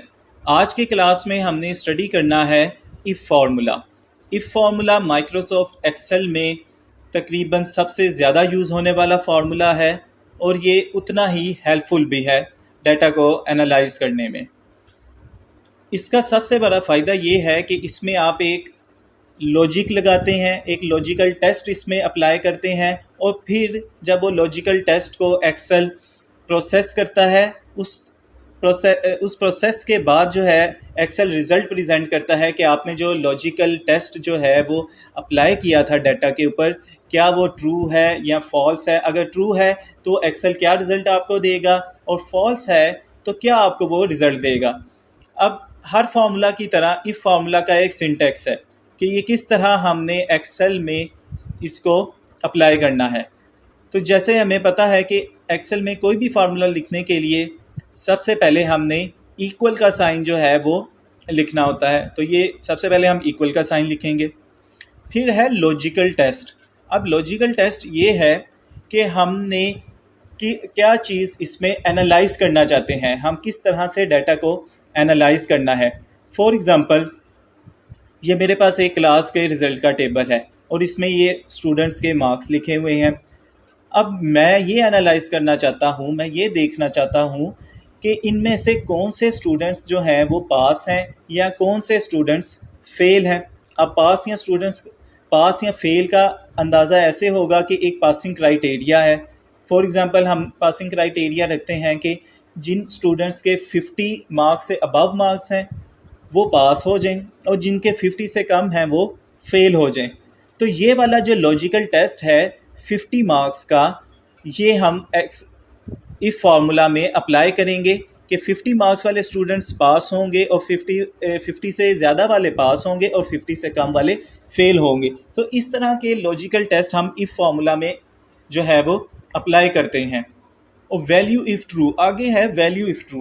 वैल्यू इफ़ ट्रू में ये है, हमने इधर वो रिज़ल्ट लिखना है कि फॉर एग्ज़ाम्पल अगर मेरा लॉजिकल टेस्ट ये है कि 50 से जो अबव मार्क्स वाले स्टूडेंट्स हैं वो पास हों, तो मेरी वैल्यू इफ़ ट्रू यानी कि वैल्यू इफ़ ट्रू ये है पास। लॉजिकल टेस्ट था कि मेरा जो सेल की वैल्यू है वो 50 से अबव है। अब अगर अबव है तो क्या मेरे पास रिज़ल्ट आना चाहिए पास का। और साथ है वैल्यू इफ़ फॉल्स, अगर वो सेल में वैल्यू 50 से कम है यानी कि वो जो मेरा लॉजिकल टेस्ट है वो फॉल्स है, तो अब क्या रिज़ल्ट आएगा फेल, यानी कि स्टूडेंट जो है वो फेल हो गया है। लॉजिकल टेस्ट अप्लाई करेंगे। अगर लॉजिकल टेस्ट जो है हमारा वैल्यू इफ़ ट्रू है तो वो जो है वो हमें शो करेगा कि स्टूडेंट जो है पास है। और अगर हमारी वैल्यू जो है वो फॉल्स है यानी कि जो हमारा स्टूडेंट के मार्क्स हैं वो 50 से कम है, तो फिर हमें वो फॉल्स का रिज़ल्ट शो करेगा। तो फिर हमें वो शो करेगा कि स्टूडेंट जो है वो फेल है। अब इसको लिखते कैसे हैं। फॉर एग्जांपल, अब मैंने यहाँ पे ये फॉर्मूला अप्लाई करना है, इक्वल लिखा। इक्वल के बाद अब आपने लिखना है इफ़ के हमने फार्मूला लगाना है, स्मॉल ब्रैकेट हमने डाली। अब आप देखें कि नीचे सिंटेक्स शो हो रहा है लॉजिकल टेस्ट। सबसे पहले हमने लिखना है लॉजिकल टेस्ट। लॉजिकल टेस्ट हमने लगाना है इस सेल के अंदर कि इस सेल में मार्क्स जो लिखे हुए हैं वो 50 से ज़्यादा हैं या कम हैं। इस सेल को सिलेक्ट किया और हमारा लॉजिकल टेस्ट क्या है। हमारा लॉजिकल टेस्ट ये है कि इसके अंदर जो मार्क्स हैं वो ग्रेटर देन हो 50 के। ये मैंने एक जो है वो टेस्ट लगा दिया है कि इस सेल में मार्क्स जो हैं वो 50 से ज़्यादा हैं। अब मैंने डालना है यहाँ पे कॉमा। अब लिखनी है मैंने value if true. Value if true, अगर यहाँ पे मार्क्स 50 से ज़्यादा हैं तो ये स्टूडेंट्स क्या होना चाहिए, पास होना चाहिए। तो आपने इन्वर्टेड कॉमास के अंदर पास लिख दिया। अब फिर कॉमा लगाया। अब आपने लिखना है वैल्यू इफ़ फॉल्स, अगर इस सेल के अंदर जो मैंने सेलेक्ट किया है इसमें अगर मार्क्स जो हैं वो 50 से कम हैं यानी कि मेरी वैल्यू जो है वो फॉल्स है, तो अब स्टूडेंट को फेल होना चाहिए। ये मैंने जो है ये अब फेल लिख दिया है। तो इसको दोबारा देखते हैं। सबसे पहले आपने ये देखें लॉजिकल टेस्ट लगाया कि उस सेल के अंदर जो है मेरी वैल्यू 50 से ज़्यादा है। अगर फिर आगे हमने देखा वैल्यू इफ़ ट्रू है, अगर ये जो मैंने लॉजिकल सेल लिखा है अगर ये ठीक है तो वहाँ पे पास वो हमें शो करेगा। अगर वैल्यू फॉल्स है यानी अगर 50 से मार्क्स कम हैं तो हमें फेल शो करेगा। एंड पे हम स्मॉल ब्रैकेट से इसको क्लोज करेंगे, एंटर किया तो अब आप देखें यहाँ पे फेल जो है वो लिखा हुआ आ गया है, यानी कि इस सेल के अंदर जो मेरे मार्क्स हैं वो 50 से कम हैं, जो कि मुझे इधर डाटा में शो भी हो रहा है। अब इस फॉर्मूले का फ़ायदा आप देखें कि ये एक सेल पे मैंने फार्मूला अप्लाई किया है, इसको मैं अब ड्रैग करूँगा जब नीचे की तरफ तो ये सारे सेल्स के ऊपर जो है वो ऑटोमेटिकली फार्मूला जो है वो अप्लाई हो गया। अब आप देखें कि जहाँ जहाँ मार्क्स 50 से ज़्यादा हैं, जैसे कि इधर यहाँ भी 80, 88, 60, 67 वहाँ पे पास आ गया, और जहाँ ही मार्क्स 50 से कम है, जैसे ये 48 है, तो वहाँ पे फेल लिखा गया है। अब हमारे पास अगर 1000 स्टूडेंट्स का डाटा हो, जितने मर्जी स्टूडेंट्स का डाटा हो, हम एक सेल में फॉर्मूला लगाएंगे और उसको ड्रैग करेंगे, तो चंद सेकंड्स के अंदर हमारे पास कंप्लीट रिजल्ट जो है वो डाटा एनालिसिस हमारे पास रेडी हो जाएगा। तो इफ फार्मूला जो है हमारा बहुत ज़्यादा हेल्पफुल होता है। इसका एक मरतबा फिर मैं आपको सिंटैक्स बता देता हूँ। सबसे पहले आपने इफ़ लिखना है, फिर एक लॉजिकल टेस्ट लगाना है, और लॉजिकल टेस्ट के बाद आपने वो रिज़ल्ट लिखने हैं कि अगर ये मेरा लॉजिकल टेस्ट ठीक है तो ये रिज़ल्ट मुझे शो हो, और अगर रिज़ल्ट जो है वो ठीक नहीं है, अगर लॉजिकल टेस्ट मेरा जो है वो फॉल्स है, तो ये वाला रिज़ल्ट जो है शो हो। तो इस तरह हम इफ़ फार्मूला जो है अप्लाई ईज़िली कर सकते हैं। और इसके ज़रिए, ये तो एक मैंने क्लास रिज़ल्ट बनाया था, इसकी मज़ीद जो है एग्जांपल्स नेक्स्ट लेक्चर के अंदर हम 2 से 3 एग्जांपल्स डिफरेंट किस्म की अप्लाई करेंगे, ताकि इफ़ फार्मूला जो है हमें मुकम्मल तौर पर समझ आ जाए। आज का लेक्चर जो था सिर्फ इतना सा था, नेक्स्ट लेक्चर भी आप लाजमी देखिएगा। अल्लाह हाफिज़।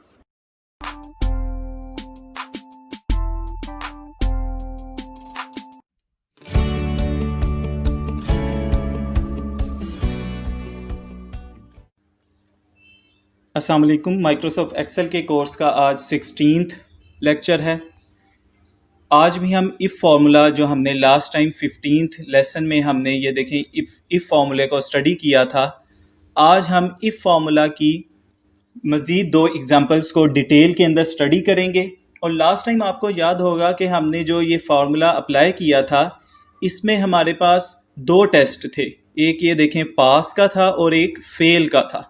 अब अगर हमारे पास ऐसी कंडीशन हो कि हमने 2 से ज़्यादा टेस्ट अप्लाई करने हों, तो फिर हम किस तरह इफ़ फार्मूला को यूज़ कर सकते हैं।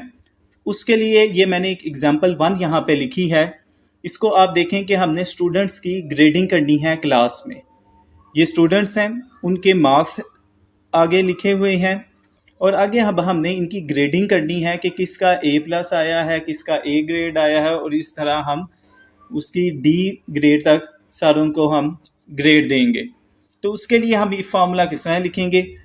अब हम पहले ये डिसाइड कर लेते हैं कि 80 और 80 से प्लस जिसके मार्क्स हैं उसका हम A+ ग्रेड देंगे, 70 और 70 से प्लस वाले को A ग्रेड, इसी तरह 60, 60 और 60 से अबव वाले को B ग्रेड मिलेगा। 50 मार्क्स और 50 और 50 से अबव वाले जो हैं और 60 के दरमियान, इन्हें हम C ग्रेड देंगे, और 40 और 50 के दरमियान जो हैं इन्हें हम D ग्रेड दिया जाएगा। अब इसका फॉर्मूला किस तरह लिखेंगे, उसके लिए आप देखें कि हमने वही इसका सिंटेक्स है कि इक्वल, फिर लॉजिकल टेस्ट लिखना है, वैल्यू इफ़ ट्रू और value if false.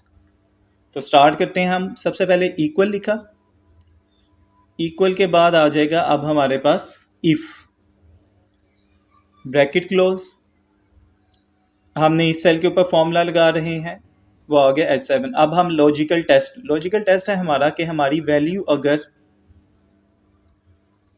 Greater than हो या इक्वल हो, यानी 80 या 80 से हमारी वैल्यूज़ जो है वो ग्रेटर देन हो, तो हमने स्टूडेंट को जो ग्रेड देना है वो है A+। इन्वर्टेड कॉमा लगाया पहले, और फिर इन्वर्टेड कॉमास के अंदर A+ लिख लिया। ये हमारा आ जाएगा पहला लॉजिकल टेस्ट। अब हम दोबारा कॉमा लगाएंगे, और सेकंड हम इसमें चूँकि हमने 2 से ज़्यादा जब हमने इधर लॉजिकल टेस्ट लगाने हैं, तो हम हर लॉजिकल टेस्ट के लिए हम इफ़ का फार्मूला यूज़ करेंगे। कॉमा लगा के दोबारा इफ़ का फार्मूला लगाएंगे, इफ़ ब्रैकेट में, फिर वही सेल यूज़ किया। अब इसकी वैल्यू हम ये कहना चाहते हैं कि अगर ग्रेटर देन या इक्वल हो 70 से, तो अब उसका जो ग्रेड आएगा वो है A। तो अब इन्वर्टेड कॉमास में हमने A लिख दिया। अब फिर हम कॉमा लगाया और नया इफ़ का फॉर्मूला स्टार्ट करेंगे।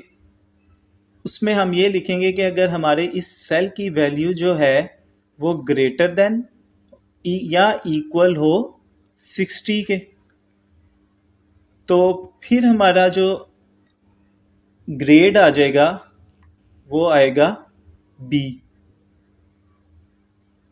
मज़ीद हम फिर लगाएंगे इफ़ का फॉर्मूला, ब्रैकेट, अब सेल सेलेक्ट किया कि अब अगर हमारे पास जो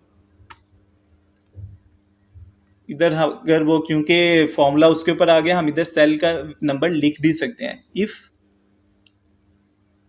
ये जो H7 है हमारे पास, H7 हमने लिख दिया, ये ग्रेटर देन हो या इक्वल हो किसके, 50 के, 50 लिखा, तो हमारा जो आंसर आना चाहिए वो आए सी ग्रेड। अब हमने कॉमा डाल के और इन्वर्टेड कॉमास में सी लिख दिया। और लास्ट में है कि अगर इफ़ ब्रैकेट में हमारा जो H7 सेल है ये ग्रेटर देन या इक्वल हो 40 के, तो फिर कॉमा डाला, इन्वर्टेड कॉमास में हमने लिख दिया कि उसका ग्रेड आना चाहिए डी। अब देखें, अब आपने सारी ब्रैकेट्स को क्लोज करना है, जितने भी आपने फार्मूलाज में इफ़ लगाया है उतने आपने ब्रैकेट्स एंड पे डालने हैं। हमारे जो यूज़ हुआ है वो है 1 2 3 4 5 हमने इफ़ जो है वो फार्मूलाज यूज़ किए हैं, तो हम एंड पे ब्रैकेट को भी 5 जो है ब्रैकेट्स क्लोज करेंगे। एंटर करें तो आप देखें कि आपके पास इधर जो ग्रेड है, चूँकि फर्स्ट स्टूडेंट के जो मार्क्स हैं वो 80 से अबव है, तो देखें ग्रेड जो है A+ आ गया। अब हम इस फार्मूला को नीचे तक ड्रैग करेंगे, तो अब आप देखें कि हर स्टूडेंट के सामने जो है वो नंबरों के सामने उसकी ग्रेडिंग कर दी गई है। लास्ट से देखें इसके मार्क्स जो हैं 41 हैं, 40 और 50 के दरमियान है तो ग्रेड इसका आ गया D। 50 और 60 के दरमियान थे C आ गया, 60 से अबव थे B आ गया, 70 में थे तो A, 80 था फिर भी A+, और 80 से अबव थे तो फिर भी A+ ग्रेड आ गया। यानी कि हमारा जो हम फॉर्मूला लगाना चाहते थे वो बिल्कुल ठीक लग गया है। अब स्टूडेंट्स हमारे पास जितने मर्जी हों तो हम सेम फार्मूला को ड्रैग करते जाएंगे, तो हमारा जो है ग्रेडिंग होती जाएगी। इसको एक मरतबा फिर क्विकली देख लेते हैं।